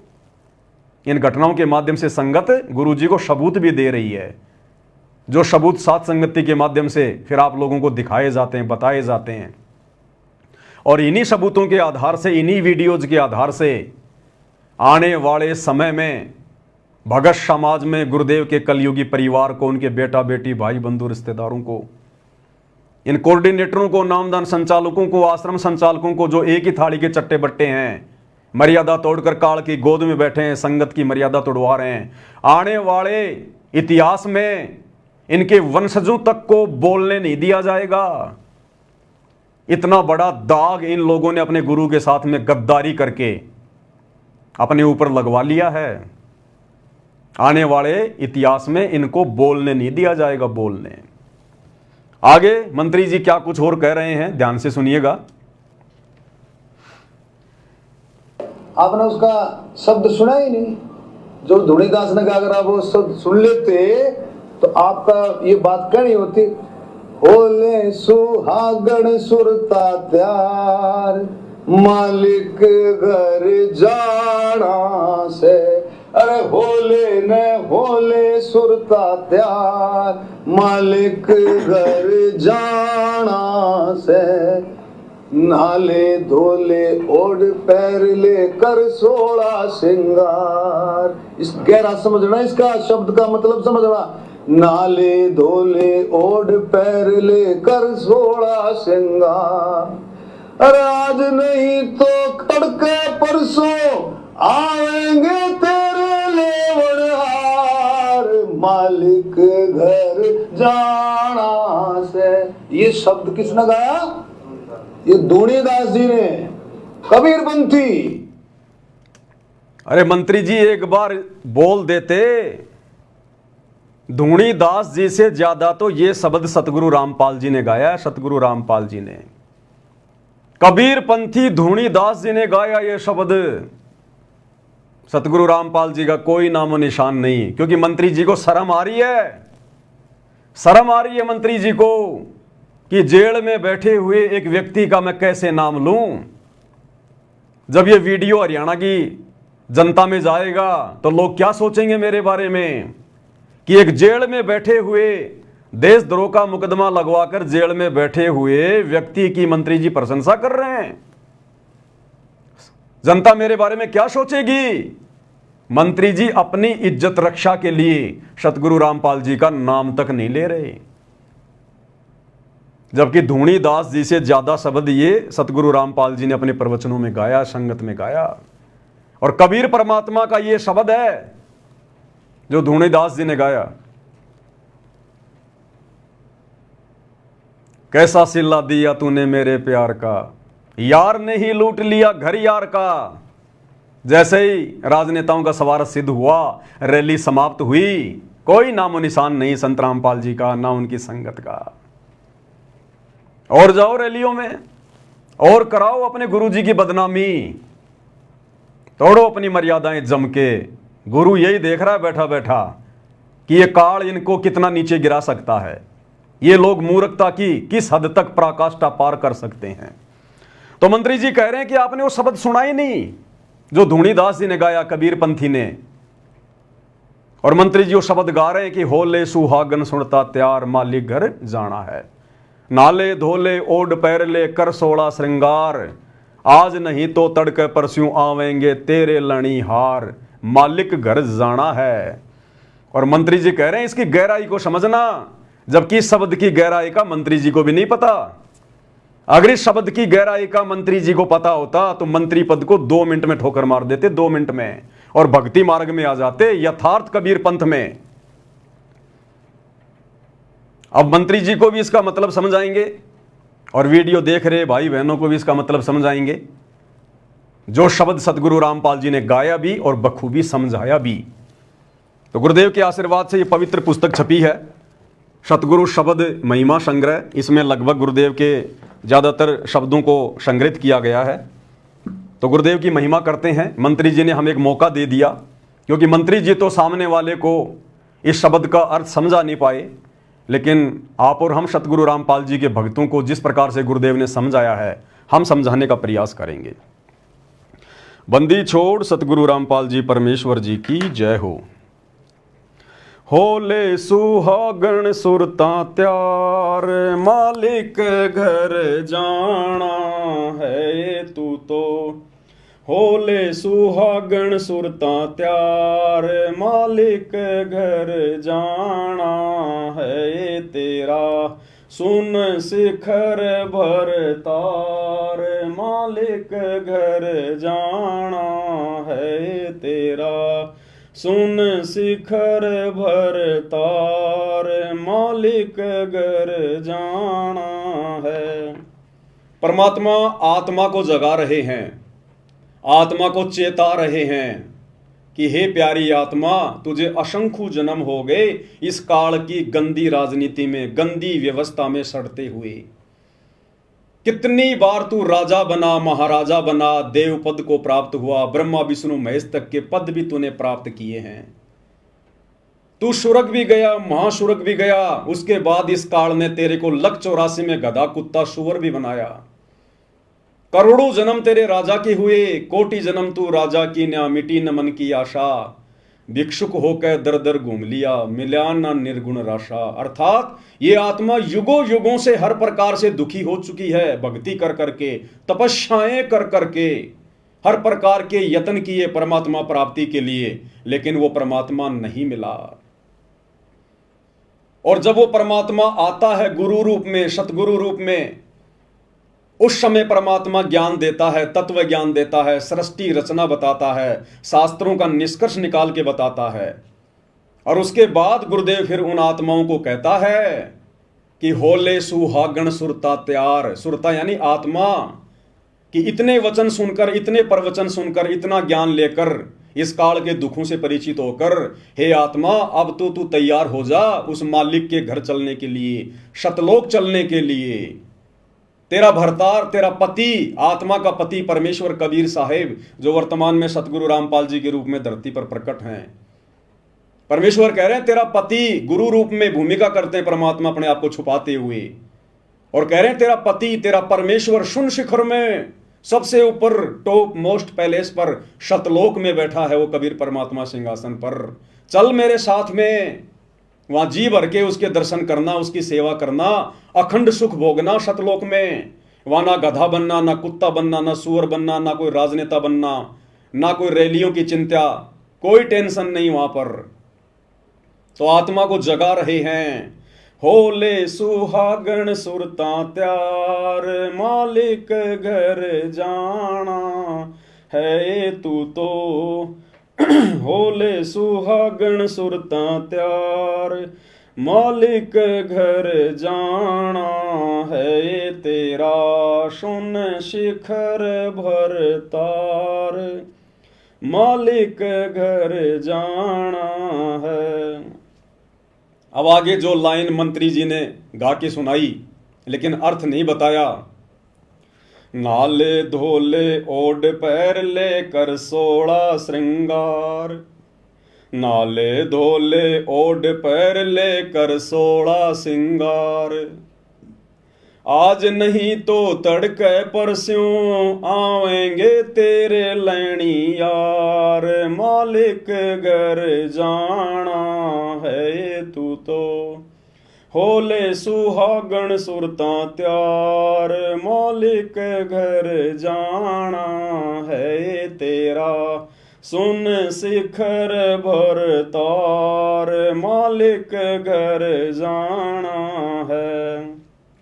क्या कह रहे हैं परमात्मा? नाले धोले ओड पैर ले। अब ये नहाना क्या है? गुरुदेव ने बताया, सत्संग रूपी सरोवर में नहा ले डुबकी लगा लगा के, सत्संग के प्रवचन सुनकर अपना सारा मैल साफ कर ले। नाले धोले, धोले यानी अपनी आत्मा के उन मैल को साफ कर ले, अपने पाप कर्मों को सच्चे सतगुरु से नाम लेकर उन सारे पाप कर्मों को साफ कर ले, आत्मा की गंदगी को हटा ले जो जंग की तरह जमी हुई है असंख्य युगों से। नाले धोले ओढ़ पैर ले। ओढ़ना और पैरना क्या है? ओढ़ना और पैरना ये सील, संतोष, विवेक, दया, अक्षमा, परमेश्वर कहते हैं इन सबको अपने ऊपर धारण कर। नाले धोले ओढ़ पैर ले कर 16 श्रृंगार। ये नकली हार श्रृंगार को त्याग दे, ये किसी काम का नहीं है। जब तक ये 20-30 साल की जवानी है तब तक ये सजना सवरना, हार श्रृंगार करना, सोना चांदी अच्छा लगता है। उसके बाद में कुछ नहीं। शीशे में मुंह देखना भी बूढ़ा आदमी, बूढ़ी औरत पसंद नहीं करती। तो परमात्मा कहते हैं ये तो नकली जवानी है और ये नकली हार श्रृंगार हैं। इन नकली हार श्रृंगार को छोड़ दे, भक्तों को शोभा नहीं देते। साधु सोई जो सीधा चाल है। और मालिक कह रहे हैं नाले धोले ओढ़ पैर ले कर 16 श्रृंगार। आत्मा के 16 श्रृंगार, आत्मा के 16 आभूषण जिनके बारे में दुनिया जानती भी नहीं है। लेकिन ये आत्मा के 16 श्रृंगार, 16 आभूषण आत्मा उस समय धारण कर पाएगी जब ये नकली हार श्रृंगार को उतारेगी, सोने चांदी आर्टिफिशियल ये ज्वेलरी वगैरह को पहनना छोड़ेगी। अरे परमेश्वर ने हमें इतना सुंदर मनुष्य शरीर दिया है, जिसका जैसा संस्कार था वैसा उसका रंग रूप है। परमेश्वर ने कोई कमी बना के हमें मां के गर्भ से बाहर भेजा है क्या? जो हम गहने वाने पहन के, बिंदी सिंदूर लगा के, मेकअप माकअप करके हम और ज्यादा सुंदर दिखने की चाहत में घूमते रहते हैं। क्या भगवान ने मां के पेट में हमारे को बनाते समय, इस चोले को बनाते समय कोई कमी छोड़ दी क्या? क्या हम भगवान से भी ज्यादा समझदार हैं क्या? अगर नाक में ये नथ पहनने से और गले में हार पहनने से, माथे पर बिंदी लगाने से, सिंदूर लगाने से, कान में यदि सोने चांदी के वो कुंडल पहनने से अगर ज्यादा सुंदर लगते हैं तो वो भगवान मां के गर्भ में एक एक छेद निकाल के भेज देता। वो परमात्मा तो सोने चांदी के आभूषण भी लगा के भेज देता मां के गर्भ से। महाभारत के युद्ध में आपने वो कर्ण को तो देखा होगा, सोने का कवच था उसका, सोने का कवच, पैदाइशी सोने के कुंडल थे उसके, पैदाइशी। क्या परमात्मा आप और हमारे लगा के नहीं भेज सकता था? लेकिन हम बिना ज्ञान के, बिना आध्यात्मिक ज्ञान के, परमात्मा के द्वारा जो रचना की गई है स्त्री या पुरुष की मां के गर्भ में, हम उसमें छेड़खानी करते हैं। नाक में छेद निकलवा लिया, कान में निकलवा लिया, तरह तरह के आभूषण धारण कर लिए। ये परमेश्वर की बेइज्जती करना है कि आपको ढंग से मूर्ति बनानी नहीं आई मां के गर्भ में, आपने सुंदर बना के नहीं भेजा। सुंदर तो अब लगेंगे हम ये काल के नकली आभूषण पहन के। इसलिए आम समाज पहने तो पहने, जो लोग भक्तिहीन हैं, नकली भक्ति कर रहे हैं, जिनको भक्ति और भगवान की ABCD का भी नहीं पता, वो तो जो मर्जी पहने, जो मर्जी खाएं, जो मर्जी करें, उनसे हमें कोई लेना देना नहीं। लेकिन जब ये आत्मा सतगुरु की शरण में आ जाती है, जैसे आज धरती पर एकमात्र सतगुरु रामपाल जी, इनकी शरण में आने के बाद फिर हमने नकली आभूषणों को त्यागना पड़ेगा। आत्मा को शब्द के माध्यम से चेता रहे गुरुदेव कि नहा ले, धो ले, ओढ़ पैर ले, कि सत्संग रूपी सरोवर में डुबकी लगा लगा के नहा ले, मल मल के अपना मैल उतार ले। और कल 16 श्रृंगार, अब आत्मा के 16 श्रृंगार कौन से हैं जिनको धारण किए बिना हम अपने सतगुरु को प्यारे नहीं लगेंगे। जैसे आम समाज में स्त्री तरह तरह के श्रृंगार करती है, किस लिए? ताकि मैं अपने पति देव को सुंदर लगूं। इसी प्रकार आत्मा के 16 श्रृंगार भगत ने करने पड़ेंगे, जो 16 श्रृंगार हमें गुरुदेव ने दिए हैं, जो बताए हैं। ये साध संगति का लोगो जो इस लैपटॉप के पीछे लगा हुआ आप जी देख रहे हैं, पीले कलर का, और इस पुस्तक के पीछे भी ये लोगो लगा हुआ है। इस लोगो में 16 श्रृंगार लिखे हुए हैं आत्मा के। और गुरुदेव ने कबीर सागर का सरलार्थ करते समय स्पष्ट रूप से लिख दिया कि जब तक आप मेरे से उपदेश लेकर इन तमाम आत्मा के श्रृंगारों को पूर्णतया अपने ऊपर धारण नहीं करोगे, आप मोक्ष प्राप्ति के योग्य नहीं हो सकते। तो कौन से 16 श्रृंगार हैं? मंत्री जी तो जानते भी नहीं उनके बारे में, जो गुरुदेव ने बताए।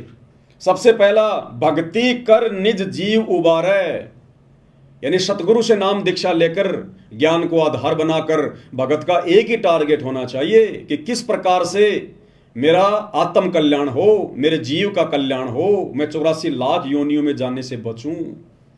सबसे पहला आभूषण भगत की ये सोच होनी चाहिए, भगत का ये टारगेट होना चाहिए कि भक्ति कर निज जीव उबारे। परमात्मा कहते हैं आत्म प्राण उद्धार ही और धर्म नहीं कोई। अपनी आत्मा का उद्धार करवा ले, इससे बढ़कर दुनिया में कोई धर्म नहीं। दूसरा, ज्ञान को आधार बनाकर जो सतगुरु हमें ज्ञान देते हैं, जो तत्व ज्ञान देते हैं, निष्कर्ष निकालकर यथार्थ ज्ञान, सत्य ज्ञान, उस ज्ञान को आधार बनाकर, यानी उस ज्ञान के ऊपर अमल करके हम भक्ति सफल कर सकते हैं। विवेक, अब ये विवेक लगाने की बात थी। ये जब भगत समाज को आश्रम में बुलाया गया और उसके बाद जब 500 बसें आई, उन बसों में उनको बैठकर रोहतक के पैरावर में परशुराम जयंती में जाने के लिए कहा गया, तो उस समय भक्तों ने अपना विवेक लगाना चाहिए था कि भाई हम तो गुरु जी के दर्शनों के लिए आए थे, हमें वहां पर क्यों भेजा जा रहा है, हमारा क्या लेना देना मंत्री जी की रैलियों से। हम इतनी दूर से चलकर यहाँ पर मंत्री जी की रैली को सफल बनाने आए हैं क्या? परशुराम जी की जयंती से हमें क्या लेना देना? हमारे क्या लगे परशुराम जी? जिन लोगों के लगे वो अपना मनाए।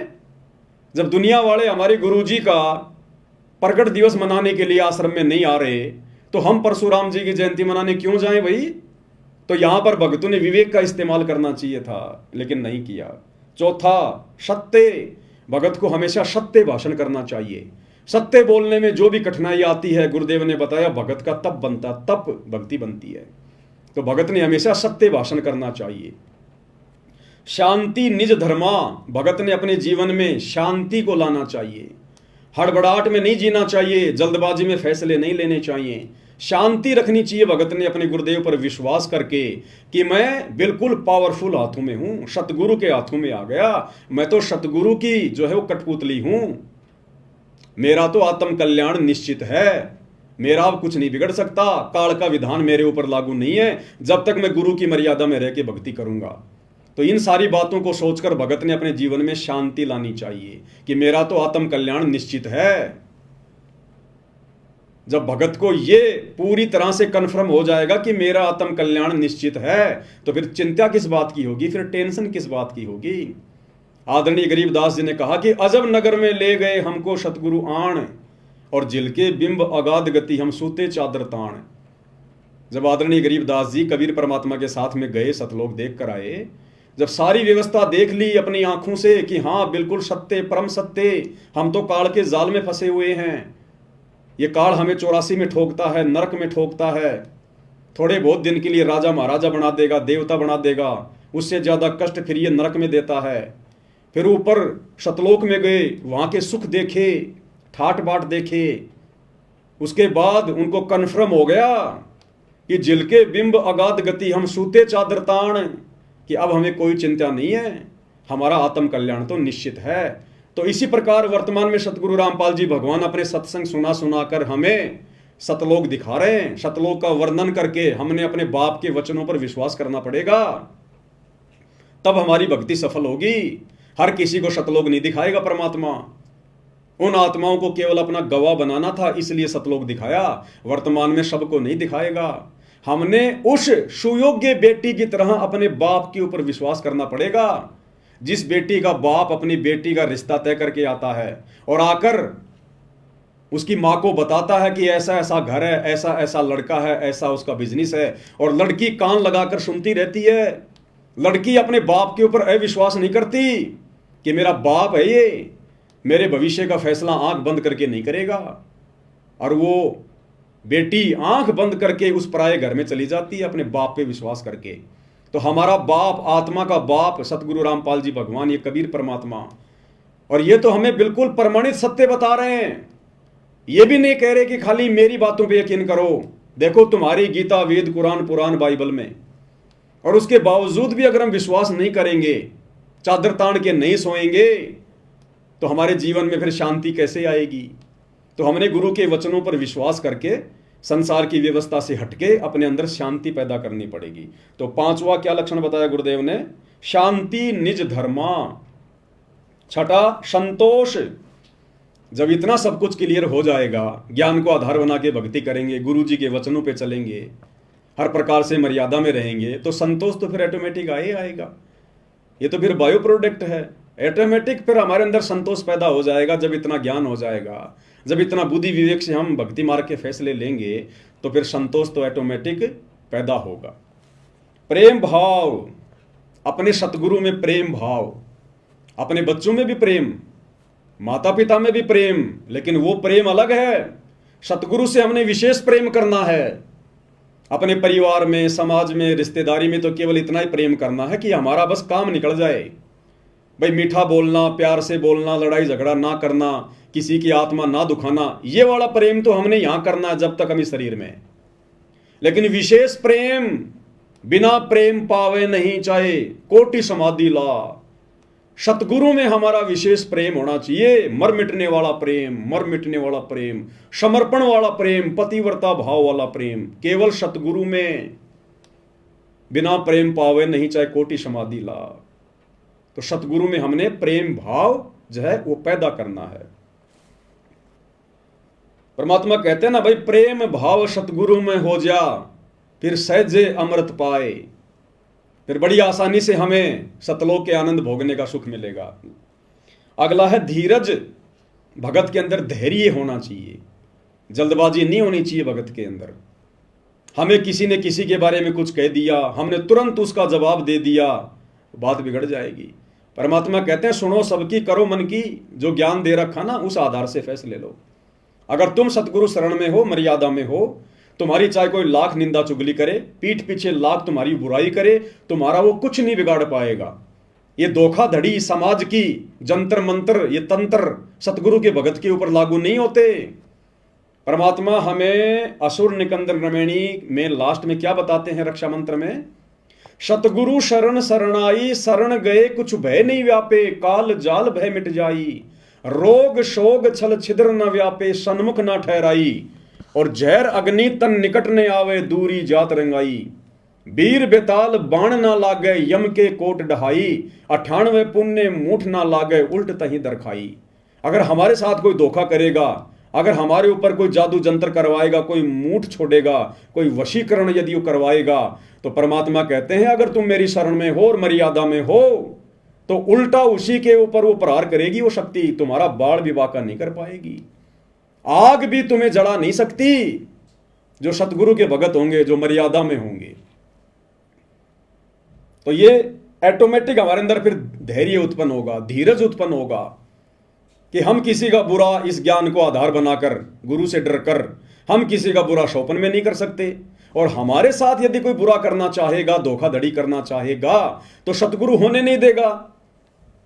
अब ये धोखाधड़ी हो गई ना आश्रम से जुड़े हुए भाई बहनों के साथ में, क्योंकि वो मर्यादा में नहीं है, गुरु को भगवान नहीं मानते, इसलिए काल ने गुरु जी के परिवार के माध्यम से भक्तों को धोखा दे दिया और परशुराम की जयंती में जाके ठोक दिया। हम सत्सेवकों को धोखा क्यों नहीं दे पाया काल? हम साध संगति से जुड़े हुए भाई बहनों को धोखा क्यों नहीं दे रहा?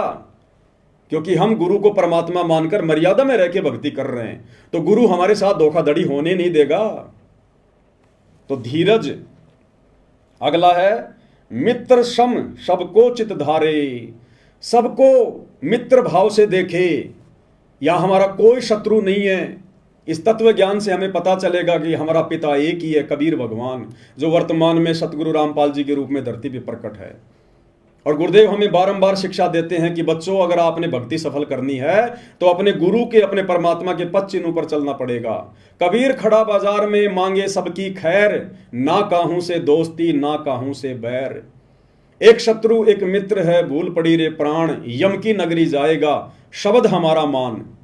तो गुरुदेव भगवान कह रहे हैं कि बच्चों, अगर तुमने भक्ति पर सफलता प्राप्त करनी है तो अपने गुरु के पद चिन्हों पर चलना पड़ेगा। यहां हमने ना किसी से विशेष कोई मित्रता रखनी है।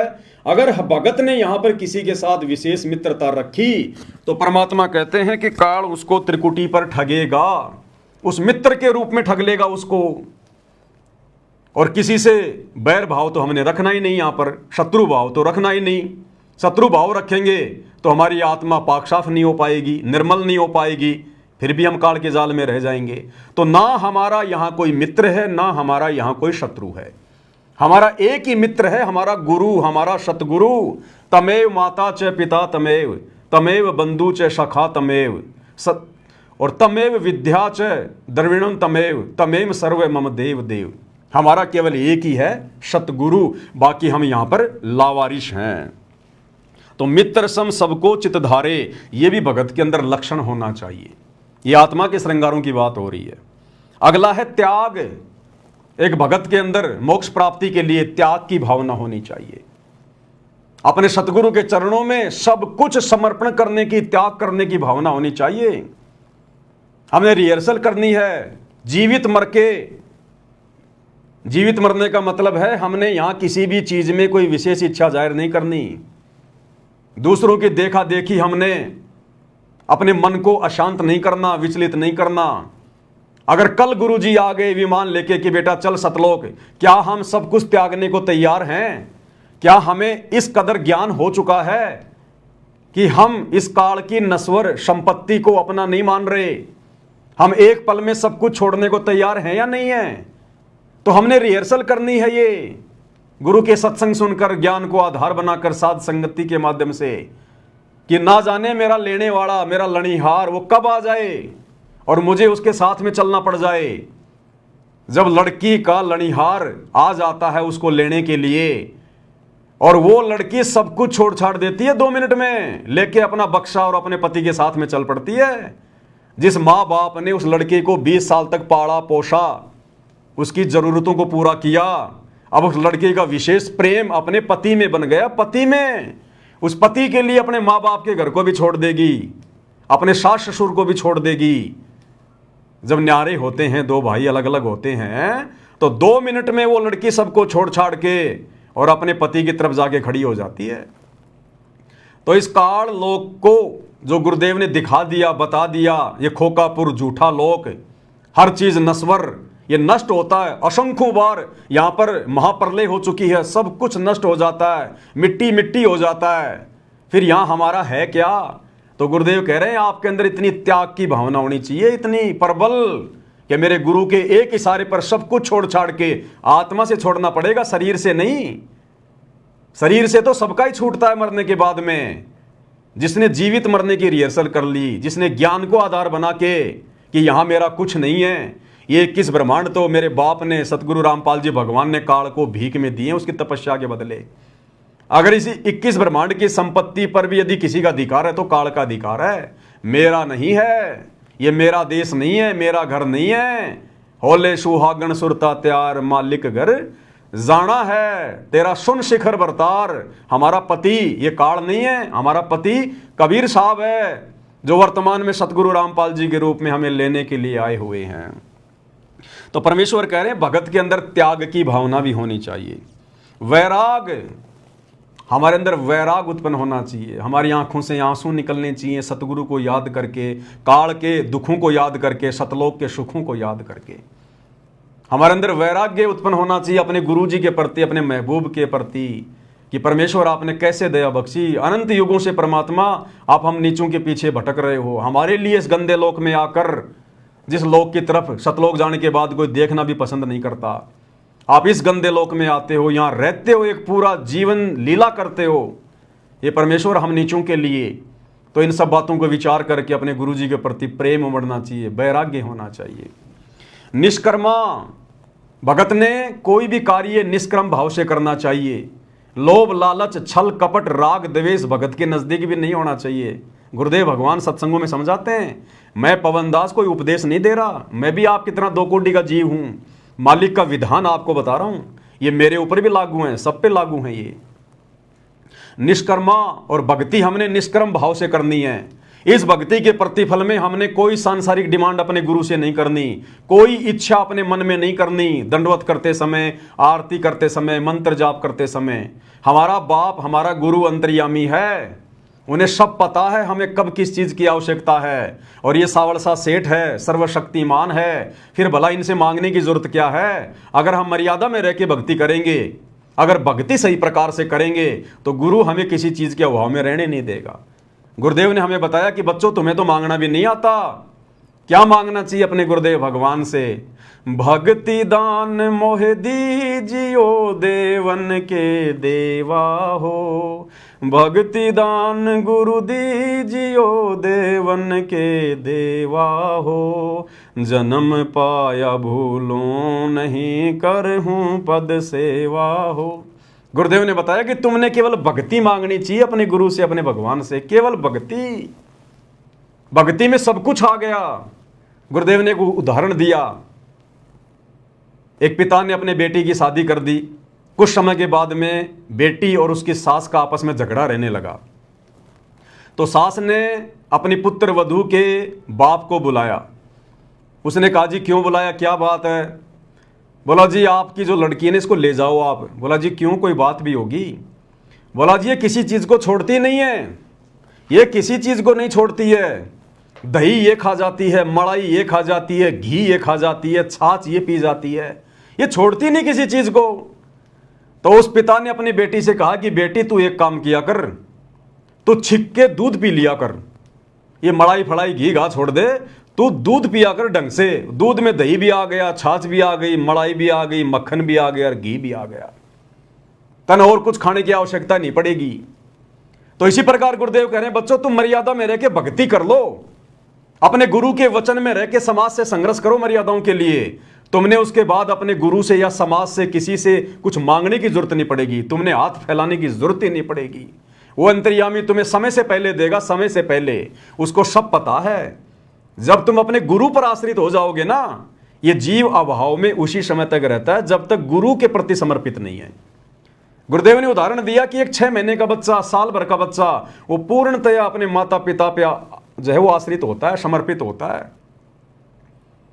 और माता पिता सर्दी आने से पहले उसके मोजे, जूते, स्वेटर, कोट पहले व्यवस्था कर लेते हैं। उस बच्चे को नहीं पता कि आगे क्या होने वाला है, सर्दी आएगी या गर्मी आएगी या ओले गिरेंगे, लेकिन वो बच्चा अपने माता पिता पे समर्पित है। इसलिए माता पिता को चिंता है, जो जाकी शरणा बसै ताको ताकी लाज, जल स्यों ही मछली चढ़ जाती बह जाते गजराज। तो जब हम अपने गुरुदेव पर आश्रित हो जाएंगे पूर्णतया, फिर देखना ये परमात्मा खुले हाथ से हमें इस गंदे लोक के सुख भी भुगवाएगा। तो हमने केवल भक्ति मांगनी है परमात्मा से, और निष्क्रम भाव से भक्ति करनी है, कोई डिमांड नहीं करनी हमने गुरुदेव से। परमात्मा कहते हैं जब लग भक्ति सह कामना तब लग निष्फल सेव, और कहे कबीर वे क्यों मिले निष्कामी निज देव। जब लग भक्ति सह कामना, जब तक आप इस सतगुरु की भक्ति को मन में किसी प्रकार की डिमांड या इच्छा रख के करते हो, तब लग निष्फल सेव, तुम्हारी पूजा तुम्हारी भक्ति निष्फल है, बेकार है। और कहे कबीर वे क्यों मिले निष्कामी निजदेव, वो परमात्मा तो निष्काम भक्ति करने वालों को प्राप्त होता है, तुम्हें क्यों मिलेगा। तो निष्कर्म भाव से हमने भक्ति करनी है। निर्दोषा धोखा रहित, भगत ने किसी के साथ सौपन में भी धोखा करना तो दूर सोचना भी नहीं है, क्योंकि भगत अगर धोखा करेगा तो आत्मा निर्मल कैसे होगी, सतगुरु प्रसन्न कैसे होगा जो घट में बैठा हुआ है। गंदी जगह में तो फिर सतगुरु बैठेगा ही नहीं, और सतगुरु यदि घट से बाहर निकल गया तो दूसरा कौन है फिर, काल, वो आ बैठेगा, सारे उल्टे काम होंगे फिर। तो निर्दोषा यानी धोखा रहित होना चाहिए भगत को। परमात्मा कहते हैं कबीरा आप ठगाइए और न ठगिए कोई, अरे आप ठगाए सुख होता है, औरों को ठगे दुख होए। अगर हमारे साथ कोई धोखाधड़ी करके हमारे साथ धोखा कर रहा है तो उसमें हमने संतोष करना चाहिए, कोई बात नहीं भाई, परमात्मा और देगा, समर्थ मेरे साथ में है, कोई चीज की कोई कमी नहीं है। लेकिन हमारे मन में दूसरों के साथ में ठगी करने का अगर विचार भी आ गया, धोखा करना ठगी करना तो बहुत दूर की बात है। अगर आपने एक पैसे की ठगी भी कर ली, धोखा भी कर लिया, आपके अंदर अगर कोई स्वार्थ उत्पन्न हो गया जरा सा भी किसी भी बात को लेकर, उसी समय सतगुरु नाराज होगा, क्योंकि वो अंतर्यामी है, जानी जान है, उससे कुछ भी छुपाया नहीं जा सकता। कबीर अंतर्यामी एक तुम आत्म के आधार, और जो तुम छोड़ो हाथ तो में कौन उतारे पार। तो भगत ने धोखा रहित सील मानी शांत स्वभाव वाला होना चाहिए भगत, शांत स्वभाव वाला। अगर नुकसान हो गया तो परमात्मा कहते हैं बेटा तेरा क्या नुकसान हो गया, तेरा क्या नुकसान हो गया। पहली बात तो तेरे पास है ही क्या जिसका तू दुख मना रहा है, शोक मना रहा है। इतना तुझे ज्ञान दे दिया, तेरा कुछ है नहीं, जो भी कुछ है ये काल का है, तू तो होटल में किराएदार है। तेरा क्या बिगड़ गया, तेरा क्या टूट गया, कल को तू मरेगा सब कुछ यहीं छोड़ के जाएगा। आज तेरे पास है क्या, करोड़ों बार तू राजा रह चुका, जब वो छोड़ छाड़ के चला गया तो आज तो तेरे पास है ही क्या। तो परमेश्वर कह रहे हैं कि भगत ने शीलता धारण करनी चाहिए, संतोष करना चाहिए भगत ने गुरु ज्ञान आधार से, कि ये सांसारिक वैभव की वस्तुएं ना जाने मैंने कितने जन्मों में प्राप्त करी, राजा बन के, मंत्री बन के, प्रधानमंत्री बन के, और एक्सीडेंट में मर जाते हैं, सारा राजपाट यहीं रह जाता। क्या लेके गया हो, क्या था अपना। क्षमा, भगत के अंदर विशेष गुण होना चाहिए, क्षमा, माफ करना, सामने वाले को माफ करना, ये परमेश्वर ने विशेष गुण बताया भगत का। अगर माफ करने की प्रवृत्ति हमारे अंदर पैदा होगी तो लड़ाई झगड़े खत्म होंगे, मनमुटाव खत्म होगा, राग द्वेष ईर्ष्या के भाव नहीं बनेंगे हमारे अंदर। तो भगत ने हर स्थिति में सामने वाले को, यदि हमारे साथ में कोई गलत बर्ताव करता है, गलत व्यवहार करता है, गाली निकालता है, बेवजह हमारे ऊपर कोई आरोप लगाता है, परेशान करता है, तो अपने आप को सतगुरु की शरण में, सतगुरु की गोद में बैठा हुआ समझकर हमारे अंदर क्षमा भाव उत्पन्न होना चाहिए कि कोई बात नहीं, मेरे साथ में क्या धोखा करेगा ये, मैं तो खुद ही काल के धोखे का शिकार हूँ, मेरे साथ में क्या धोखा करेगा, मेरा तो सतगुरु साक्षी है भाई, मेरा तो सतगुरु सब कुछ है। तो क्षमा भाव होना चाहिए। दया, अब दया बिना दरवेश कसाई, दरवेश यानी साधु, जिस भगत के हृदय में दया भाव नहीं है वो तो कसाई के समान है। तो परमेश्वर ने बताया कि दया भाव भी होना चाहिए। भगत ने कोई जीव हत्या नहीं करनी चाहिए, जीव हत्या का समर्थन नहीं करना चाहिए, किसी के साथ में मार पिटाई नहीं करनी चाहिए। भले हमें कोई दो थप्पड़ मार ले हमें मंजूर है, लेकिन भगत ने, चाहे भगत पहलवान है और सामने वाला अगर 5 साल का बालक भी गाली दे रहा है तो भी भगत ने उल्टा जवाब नहीं देना चाहिए उसको बालक समझ के, नादान समझ के, क्योंकि हमने गुरु प्रसन्न करना है, हमारी परीक्षा रह रह के लेगा परमात्मा। तो भगत के अंदर दया भाव भी होना चाहिए। तो ये 16 आभूषण बताए परमेश्वर ने इस शब्द में कि नाले धोले ओढ़ पैर ले कर 16 श्रृंगार, और आज नहीं तो तड़के परसों आवेंगे तेरे लणियार, होले सुहागण सुरता त्यार, मालिक घर जाना है। अब मंत्री जी ने तो 2 लाइन बोल के छोड़ दिया और कह रहे हैं कि आप इसकी गहराई में जाओ, शब्द क्या कह रहा है। अब मंत्री जी को पता हो तब समझ आए ना।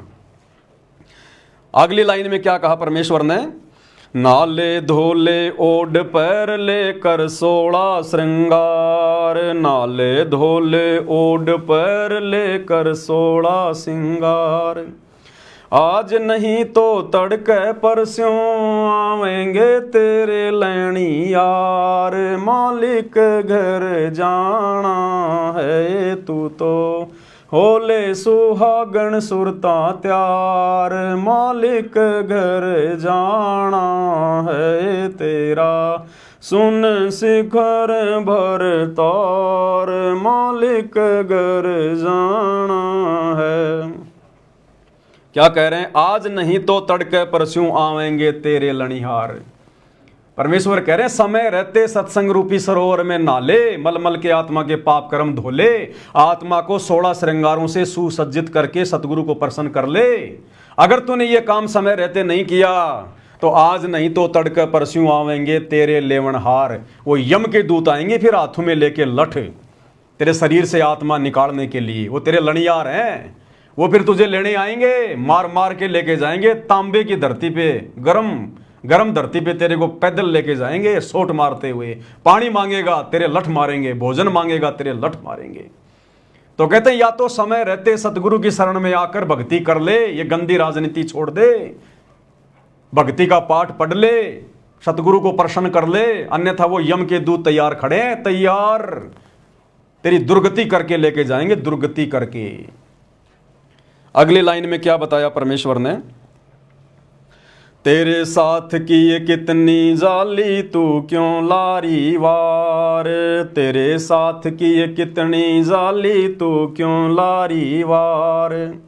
गुड़िया खेलत जन्म गवाया, लाया ये नहीं विचार, मालिक घर जाना है तू तो होले सुहागण सुरता त्यार, मालिक घर जाना है तेरा, सुन शिखर भर तार, मालिक घर जाना है। कितनी प्यारी व्याख्या करके बताई है गुरुदेव भगवान ने। आत्मा को कह रहे हैं परमेश्वर कि तेरे साथ की ये कितनी जाली तू क्यों लारी वार, कि हे नादान आत्मा, तेरे साथ सतलोक से काल के चक्कर में मुझे छोड़कर जितनी आत्मा यहां आई थी उनमें से कितनी आत्माएं, असंख्यों आत्माएं वापस मेरे साथ जब मैं सतगुरु रूप में आता हूं तो मेरे ज्ञान को समझकर मेरी बात मानकर वापस सतलोक को चली गई। तेरे साथ की कितनी जाली, जो तेरे साथ जो सतलोक से आई थी ना इस काललोक में, वो तेरे साथ की आत्माएं कितनी मेरे साथ वापस सतलोक जा चुकी हैं। गुरुदेव भगवान कह रहे हैं, समझा रहे हैं परमात्मा शब्द के माध्यम से। और तू क्यों लारी वार, तू लेट क्यों हो रही है, तू देरी क्यों कर रही है, तुझे क्या समझ में नहीं आया, तू क्यों देरी लगा रही है इस काल के लोक में? क्या अभी तूने काल की व्यवस्था में सड़ना है? 84 लाख योनियों में धक्के खाने हैं, तेरे क्या समझ में नहीं आया? सतगुरु मिल गया, सब कुछ बता दिया, सब कुछ खोल के रख दिया, साहिब ने भेद दिया सब खोला अपने सतलोक राजधानी का। तो गुरुदेव आत्मा को कह रहे हैं, हे नादान, अब तू क्यों देरी कर रही है, सतलोक चलने की तैयारी क्यों नहीं कर रही? तेरे साथ की ये कितनी जाली तू क्यों लारी वार, और गुड़िया खेलत जन्म गवाया, लाया है नहीं विचार। तू गुरु के ज्ञान को आधार ना बनाकर असंख्य जन्म तूने बर्बाद कर दिए ये गुड्डा गुड्डी का खेल खेलते हुए। इस काल के लोक में बच्चे पैदा करना, बड़ी गाड़ी लेके आना, बड़ी कोठी बनाना, बड़े बड़े बिजनेस सेट करना, मंत्री पद प्राप्त करना, दुनिया पे राज करने की सोचना, दुनिया भर की संपत्ति इकट्ठी करने की सोचना। कहते हैं ये तो गुड्डा गुड्डी का खेल है, गुड्डा गुड्डी का खेल। और ये झूठा खेल खेलते हुए तेरे को असंख्य जन्म बीत गए, असंख्य जन्म, तेरे कुछ भी हाथ नहीं लगा, तू भिखारी की भिखारी है। परमात्मा कहते हैं जिस प्रकार एक जुआरी व्यक्ति जुए में हारकर अंत में हाथ मलता हुआ जाता है, कहे कबीर अंत की बारी जैसे हाथ झाड़ चले जुआरी। कहते हैं अगर तू सतगुरु के ज्ञान को ध्यान में नहीं रखेगी, भक्ति नहीं करेगी, तो अंत में ये गुड्डा गुड्डी का खेल खेलते हुए जब तेरा शरीर छूटेगा ना, तू खाली हाथ जाएगी यहां से। ये मंत्री पद, ये राजपद, ये प्रधानमंत्री का पद, ये हाथी घोड़े, ये संपत्ति, ये बेटा बेटी, रिश्तेदार, तेरे साथ में कोई नहीं जाएगा। इन सब को प्राप्त करने के लिए तूने जो जीवन बर्बाद कर दिया, जो झूठा खेल खेला है, जो पाप कर्म तूने इकट्ठे किए हैं, कहते हैं फिर वो पाप कर्म की गठड़ी बांध के लेके जाएगी तू, फिर नरक में भोगेगा, 84 लाख में भोगेगा। तो परमेश्वर आत्मा को जगा रहे हैं, गुड़िया खेलत जन्म गवाया, लाया है नहीं विचार, मालिक घर जाना है।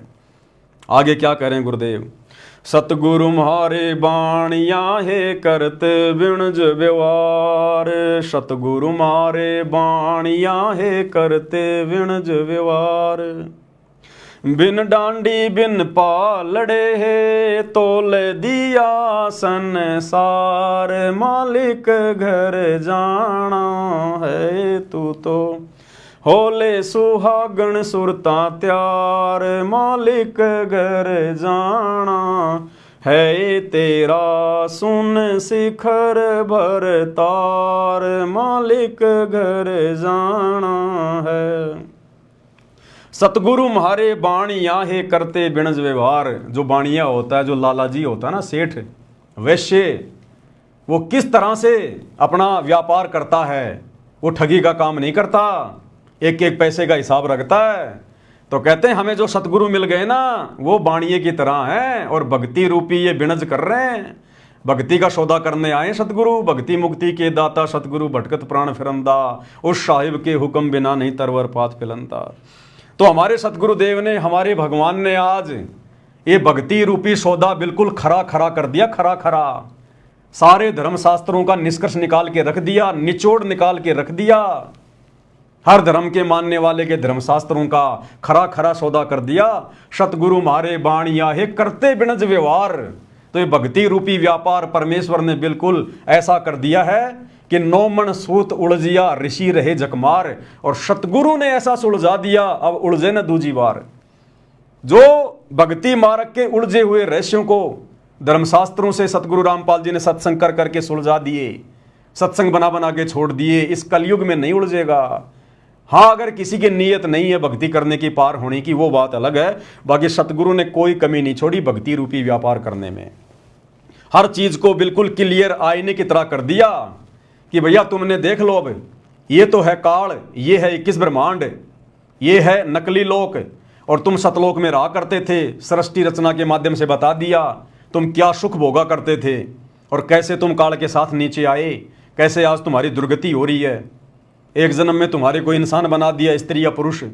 तुम सारे दुखों को भूल जाते हो, गधे कुत्ते सुअर वालों को, हैं, मगन हो जाते हो तुम।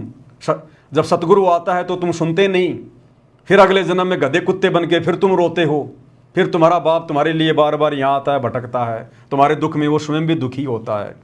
तो परमेश्वर कहते हैं कि मैंने तो सब कुछ निष्कर्ष निकाल के दे दिया, अब तेरी इच्छा, तुझे काल की व्यवस्था में सड़ना है या मेरे साथ में सतलोक चलना है। बिन डांडी बिन पालड़े तोल दिया संसार। बिना डांडी बिना पालड़े के। बढ़िया तो डांडी और पालड़े से तोलता है, गुरुदेव ने तो बिना डांडी और पालड़े के अपने आध्यात्मिक ज्ञान से, अपने तत्व ज्ञान से नीर खीर का निवेरा कर दिया गुरुदेव ने। तो कहते हैं सतगुरु म्हारे बाणिया है करते बिणज व्यवहार। बिन डांडी बिन पालड़े है तोल दिया संसार। मालिक घर जाना है। ब्रह्मा विष्णु महेश की क्या स्थिति है, देवी देवताओं की क्या स्थिति है। तुम्हारे को एक बार मनुष्य जन्म मिलता है, फिर 84 लाख योनियों का चक्कर काटना पड़ेगा, भयंकर कष्ट उठाने पड़ेंगे, गधे के शरीर में, सूअर के शरीर में टट्टी खाना पड़ेगा, ऐसी दुर्गति करेगा। राजा बनोगे, सैनिक बनोगे, तुम्हारी गर्दनें कटेंगी, युद्ध होंगे, फिर कुत्ते बनोगे, तुम्हारे सर में कीड़े पड़ेंगे। तो गुरुदेव ने बिन डांडी बिन पालड़े के पूरा अध्यात्म बिल्कुल क्लियर कर दिया। लास्ट में क्या कह रहे हैं गुरुदेव भगवान, सुन सिकर में सेज पिया की हंस हंस कर ले प्यार। सुन सिकर में सेज पिया की हंस हंस कर ले प्यार। कहें कबीर सुनो मेरी सजनी, लूटो न अजब बहार। मालिक घर जाना है तू तो होले सुहागण सुरता त्यार। मालिक घर जाना है तेरा सुन शिखर भर तार। मालिक घर जाना है। सुन शिखर में सेज पिया की। सुन शिखर सबसे ऊपर, टॉप मोस्ट पहले सतलोक, कहते हैं वहां पर तेरे पिया की, तेरे गुरु की, तेरे भगवान की सेज है, उसका सिंहासन है वहां पर।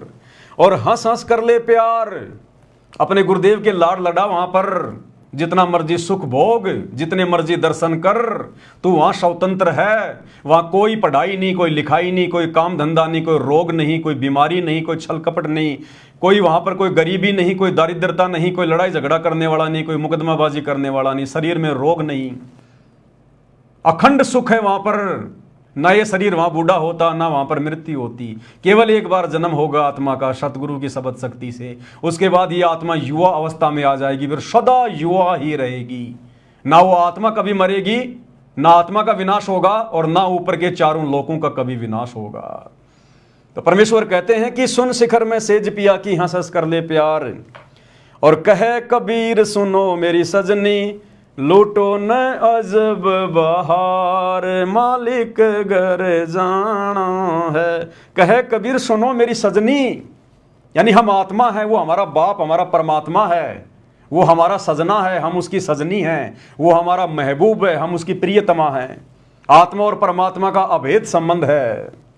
तो परमेश्वर प्यार में, लाड़ में कह रहे हैं, कहे कबीर सुनो मेरी सजनी, है मेरी प्यारी आत्मा, लूटो न अजब बहार, अजब बहार। जो सुख यहां तुम्हें महासुरग में भी देखने को नहीं मिलेंगे, छींट भी नहीं है, वो सुख तुम्हें, अखंड सुख तुम्हें सतलोक में मिलेंगे वहां पर। तो कहते हैं चलो निकलो इस गंदे लोक से। तो इस शब्द के माध्यम से परमेश्वर कबीर जी ने हमें यह समझाना चाहा, हमें यह संदेश देना चाहा। अब इस शब्द की गहराई को यदि कोई मंत्री जी समझ जाए तो क्या वो ये राजपद स्वीकार करेगा क्या, जिस राजपद में निरेक जो है वो कर्म फोड़ने के अलावा दूसरा कुछ भी नहीं है। कितनी झूठ बोलनी पड़ती है, कितने झूठे वादे इरादे करने पड़ते हैं, सारा दिन टेंशन में, और मिलता अंत में कुछ नहीं भैया, मिलता अंत में कुछ नहीं है। 10 15 20 साल राज कर लो, उसके बाद क्या करोगे, खुद के बच्चों से सेवा कराने के काबिल भी नहीं रहोगे बिना भक्ति के। ये दुर्गति होगी फिर अंत में। पार्कों में अकेले बैठे रहोगे, कोई तुम्हें नमस्ते करने वाला भी नहीं मिलेगा। और शरीर इस तरह से घेर लेता है इन मंत्रियों के शरीरों को। भारत देश का इतिहास उठा के देख लो, जितने भी प्रधानमंत्री हुए हैं किसी न किसी रोग से मरे हैं, एक्सीडेंट में मरे हैं, अकाल मृत्यु हुई है। बिना सत भक्ति के आज हमारे भारत देश के इतिहास में जितने भी संत महात्मा हुए हैं, बड़े बड़े ऋषि मुनि हुए हैं, आज इतिहास उठा के देख लो, सबकी दुर्गति से मौत हुई है, सबकी दुर्गति से। दास इसके ऊपर पहले वीडियो बना चुका है। केवल संत भगत, सच्चे सतगुरु की सच्ची भक्ति करने वाले, नरसिंह भगत को देख लो, धना भगत को देख लो, धर्मदास जी को देख लो, गरीबदास जी को देख लो, नानक जी को देख लो। परमेश्वर ने उनका ऐसे शरीर छुड़वाया जैसे पका हुआ आम जरा सी हवा लगते नीचे गिर जाता है। उनको कष्ट नहीं उठाना पड़ता, हाय हाय नहीं करनी पड़ती। भगत का शरीर हॉस्पिटल में हाय हाय करके नहीं छूटता, भगत कभी एक्सीडेंट में नहीं मरता, अकाल मृत्यु नहीं होती। सतगुरु की सच्ची भक्ति करने वाला। तो मंत्री जी को अगर ये शब्द समझ में आ जाता तो मंत्री जी कब का इस्तीफा देकर सतगुरु रामपाल जी से उपदेश लेकर अपनी भक्ति कर रहे होते आज। तो भाई और बहनों, ये सारी बातें तो आज गुरुदेव भगवान ने आप और हमें समझाई है। तो आगे वीडियो में बढ़ते हैं। अब मंत्री जी आगे क्या कुछ कह रहे हैं, क्या कुछ समझा रहे हैं। सतलोक आश्रम से जुड़े हुए भाई बहनों को समझना चाहिए, विचार करना चाहिए, किस प्रकार से धोखा इस काल ने तुम्हारे साथ गुरु जी के बेटों को निमित्त बनाकर राजनेताओं की रैलियों को सफल बनवा के किया है। क्या कह रहे हैं आगे मंत्री जी। और मैं तो हजारों सभाओं में, मैं सत्संग में तो मैं अपने इलेक्शन में तो बोलता ही सत्साहेब था। क्या कह रहे हैं मंत्री जी कि हजारों सभाओं में, मेरी हर मीटिंग में, मेरी हर सभा में मैं तो बोलता ही सत साहिब हूं, क्योंकि मैं तो कबीर पंथी हूं, मेरे बाप दादा जो है कबीर पंथ से जुड़े हुए थे। मैं तो बोलता ही सत साहिब हूं। क्योंकि बहुत सारे लोगों ने ये ऑब्जेक्शन उठा दिया कि आपने सत साहिब इसलिए बोला है कि आपकी रैली में संत रामपाल जी के भगत आए थे। तो मंत्री जी अपना पल्ला झाड़ रहे हैं कि कोई भी व्यक्ति और संत रामपाल जी के भगत ये ना सोचे कि संत रामपाल जी के भक्तों की 500 बसों में बैठकर परशुराम जयंती को सफल बनाने के लिए जो भीड़ आई है, उस भीड़ के स्वागत में मैं सत्साई बोल रहा हूं। संत रामपाल जी के भगत ये समझने की गलती ना करें। मंत्री जी कह रहे हैं मेरी तो आदत है, मैं तो हर सभा में, हर मीटिंग में, जहां भी जाता हूं मैं तो सत्साई भी बोलता हूं।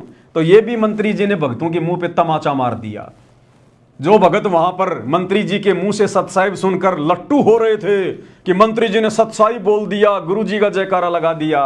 मंत्री जी कह रहे हैं मेरी तो आदत है भैया, चाहे मैं गोरखनाथ की जयंती में जाऊं, चाहे मैं परशुराम की जयंती में जाऊं, मेरी तो आदत है सतसाहिब बोलने की। तो ये भी भक्तों के मुंह पे तमाचा। आगे क्या कह रहे हैं मंत्री जी, अब मंत्री जी का हो गया किस्सा समाप्त भाई और बहनों। अब आपको एक फीमेल मंत्री से मिलवाते हैं। फीमेल मंत्री ये हमारी गुरु बहन है, हिमाचल से है, सतगुरु रामपाल जी की शिष्या है। और कहते हैं गधे की आंख में घी डालो ये सोचेगा मेरी आंख फोड़ रहा है। अब इनको कितना ही समझा दो भाई और बहनों, सतलोक आश्रम से जुड़े हुए भाई बहनों को, सात संगति की वीडियो देखकर भी इनकी बुद्धि ठिकाने नहीं आ रही। इनकी आत्मा के अंदर जो जंग लगा हुआ ना वो नहीं उतर रहा। अब एक तरफ तो परमात्मा कहते हैं बच्चों तुम्हारी अग्नि परीक्षा का समय चल रहा है, गुरु तो रो रो के सत्संग भेज रहा है हिसार जेल से कि किसी तरह से इनकी आत्मा पिघले, भक्ति में ज्यादा इनका मन लगे, मर्यादाओं की तरफ आगे बढ़ें, संघर्ष करें, गुरु को प्रसन्न करें, नहीं तो काल खाएगा।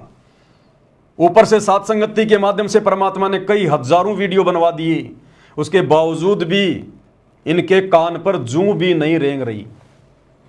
अब ये हमारी गुरु बहन है, हिमाचल से है, और सतलोक आश्रम वालों ने जो एक यूट्यूब चैनल खोल रखा है सा न्यूज चैनल, तो हर स्टेट का इन्होंने वो बना रखा है एक एक चैनल। सा न्यूज हरियाणा, सा न्यूज उत्तराखंड, सा न्यूज हिमाचल, सा न्यूज मध्य प्रदेश, और कुछ एक भक्तों को 1.5 फुट का माइक देकर जो है वो पत्रकार बना रखा है। और वो सारा दिन भक्ति तो करते नहीं, लेके माइक और घूमते रहते हैं, इधर उधर की खबरें इकट्ठा करके और चैनलों पर डालते रहते हैं जो हमारे किसी मतलब की नहीं, किसी काम की नहीं। शिमला में बर्फ गिर गई, क्या करना, नीचे दब के मरना है क्या? कुल्लू में 200 फीट गहरी बस गिर गई, हमने क्या करना भैया? दुनिया भर की बसें गिर रही हैं, दुनिया भर की फालतू की न्यूज डालते रहते हैं, भक्तों का भी समय बर्बाद कर रहे हैं, अपना भी अनमोल समय और समाज से बर्बाद कर रहे हैं। और ये बेचारे युवा भक्तों को काल ने मोरा बना रखा है। अब इस बहन को बताओ, समझाओ इस बहन को कि बहन जी ये जो दुपट्टा है ना, दुपट्टा ये फांसी लगाने के लिए नहीं डाला जाता गले में, ये दुपट्टा माता बहन ने अपने सिर को ढकने के लिए यूज लेती हैं। लेकिन ये तो पत्रकार है, भगत थोड़ी है, ये तो पत्रकार बन गई, भगती गई भाड़ में, भगत तो दूसरे नंबर पे है। सबसे पहले तो ये पत्रकार है सा न्यूज चैनल की। अब ये अपने घर की छत पे खड़ी होके रोजाना वीडियो बनाती है, ये सा न्यूज चैनल पे जाके देखना, रोजाना वीडियो बनाती है ये। आज हिमाचल के मौसम के क्या हाल हैं, खुद का मौसम बिगड़ा हुआ है। जिस दुपट्टे को सर पे रखना चाहिए था, और ये तो वैसे भी भगत है, आम जगत की माता बहनें भी इतनी निर्लज नहीं है जितनी सतगुरु रामपाल जी की शिष्याएं हैं।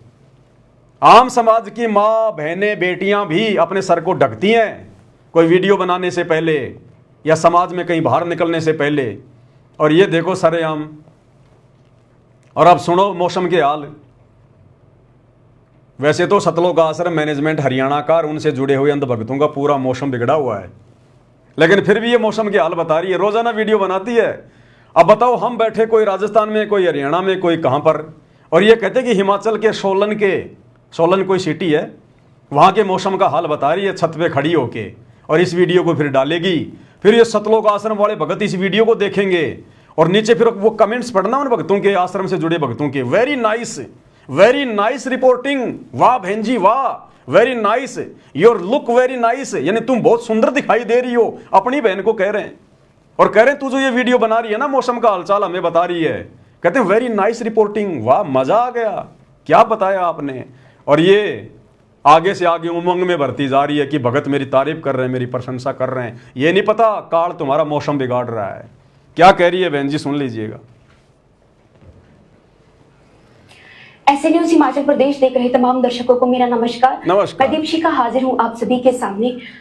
दर्शकों, आप सभी को बताएंगे कि आज और आने वाले आगामी दिनों में मौसम किस प्रकार से बना रहेगा। अच्छा। सुबह के बज चुके हैं 7 और हम आपके साथ लाइव जुड़े हैं सोलन शहर से जी। अगर बात करें कल की मौसम की, तो कल का मौसम पूरी तरह से साफ था, लेकिन जो आज का मौसम है, आज सुबह बहुत तेज वर्षा हुई है।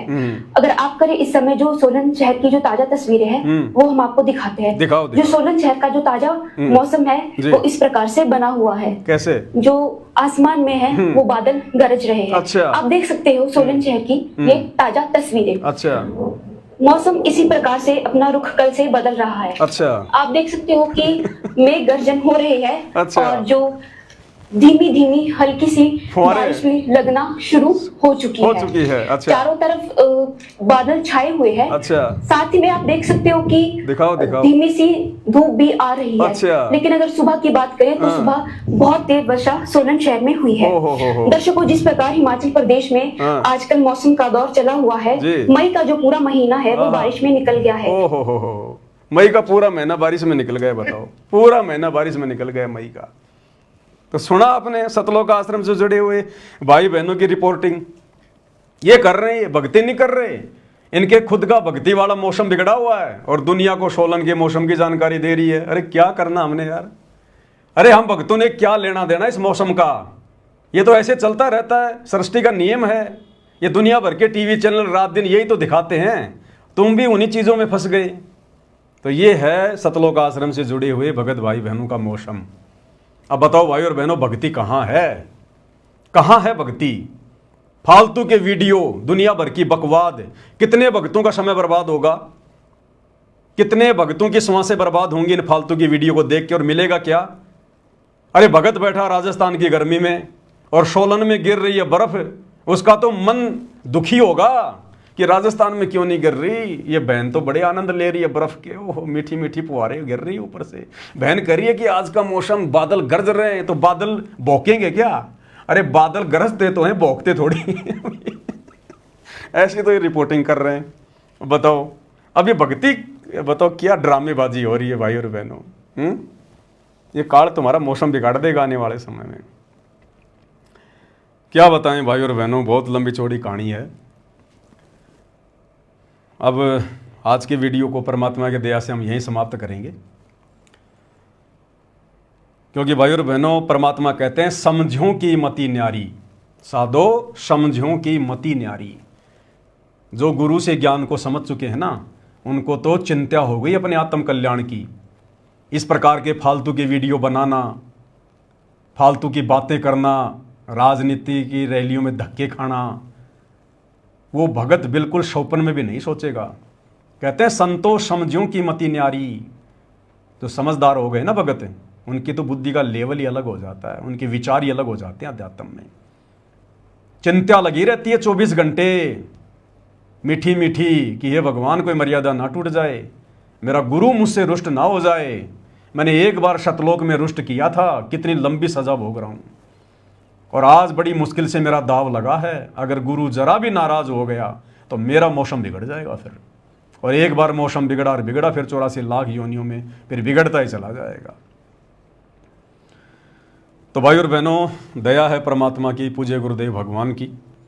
परमेश्वर ने दास को थोड़ा सा समय दिया लाइव आने के लिए, भगत भाई बहनों के साथ में ज्ञान आधार से चर्चा करने के लिए। दास इस काबिल तो नहीं है, योग्य तो नहीं है, लेकिन गुरुदेव भगवान जिसके साथ होता है तो परमात्मा थोड़ी बहुत फूफा अपने भगत के ऊपर भी दया कर देता है। उनके आशीर्वाद से, उनकी छत्र छाया से ये सब कुछ होता है। एक छोटी सी बात, विशेष बात, क्योंकि जब मेरे सामने इस प्रकार की बातें आती हैं तो किसी भगत भाई बहन को कोई भ्रमणा ना हो जाए, इसलिए उसका समाधान करना बहुत ज़रूरी होता है। दास कल परसों लाइव देख रहा था एक भगत जी का, मध्य प्रदेश से, नाम मुझे पता नहीं, 2-3 भगत मिलकर लाइव आ रहे थे। मैंने भी उसमें थोड़ा सा कमेंट्स किया था कि भाई ठीक है, लगे रहो इसी प्रकार से। तो वो भगत जी कह रहे थे अपने लाइव में कि जो पवन भगत जी हैं, आप उनको छोटी मोटी आत्मा मत समझना, कोई छोटी मोटी शक्ति मत समझना। पवन भगत जी को गुरुजी ने अपनी विशेष जो शक्तियां हैं, जो पावर है, वो दे रखी हैं। तो भाई और बहनों देखो, भावनाओं में आके भगत कुछ भी कह सकता है। हालांकि भगतों को इस प्रकार से नहीं बोलना चाहिए, क्योंकि ये कलयुग की बिचली पीढ़ी का समय है और ना परमात्मा ने आज से पहले अपनी शक्तियां किसी को दी। अगर भगवान अपनी शक्तियां देगा तो फिर दूसरा ना फिर भगवान हो जाएगा। हम जीव हैं, जीव ही रहेंगे। आशीर्वाद दे के परमात्मा जो मर्जी अपना काम करवा ले।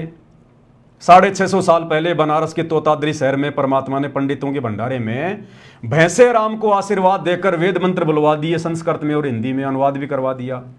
तो क्या भैंसा राम भगवान बन गया? कोई विशेष शक्ति आ गई भगवान की? तो ये हमारी गलती है, हमारी कमजोरी है।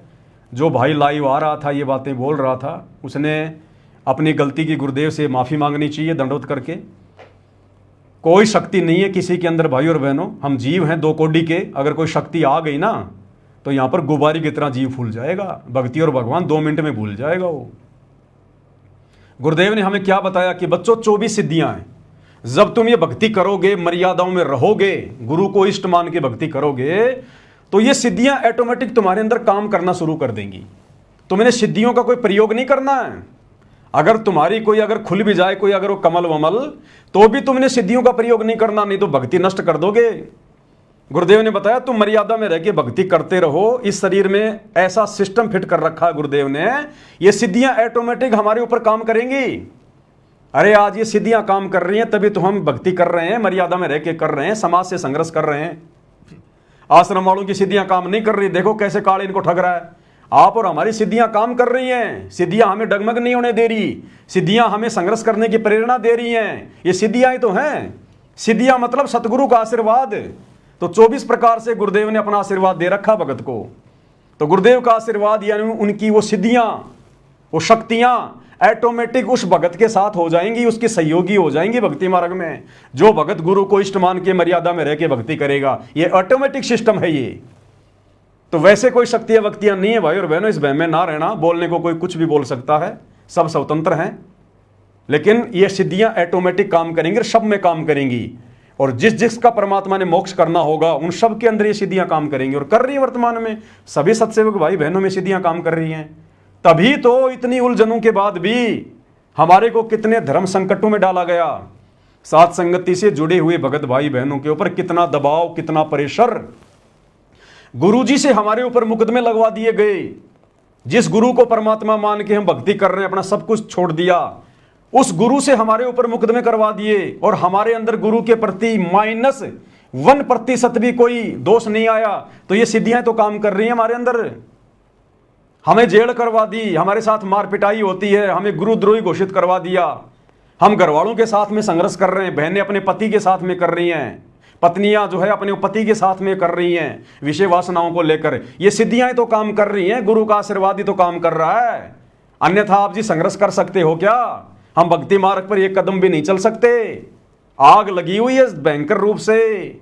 परमात्मा कहते हैं आग लगी आकाश में, झड़ पड़े अंगार, संत ना होते धरती पर जल मलता संसार। ये पूरी दुनिया ब्रह्मा विष्णु महेश तक, ये देवी देवता तक विषय वासनाओं की आग में जल रहे हैं। और आप और हमें परमात्मा इस गंदे लोक में जहां पर इस आग से बचना नामुमकिन, बड़े बड़े ऋषि संत महात्मा नहीं बच पाए, दुर्वासा जैसे नहीं बच पाए, विश्वामित्र जैसे नहीं बच पाए, और आप और हम 2 कोटि के जीव जिनकी कोई औकात नहीं, आज हमें परमात्मा बचा रहे हैं। तो ये सिद्धियां तो काम कर रही हैं ऑटोमेटिक, भगवान की शक्तियां तो काम कर रही हैं। तो अकेले पवनदास में थोड़ी काम कर रही हैं, तो सब में काम कर रही है, हजारों में काम कर रही हैं।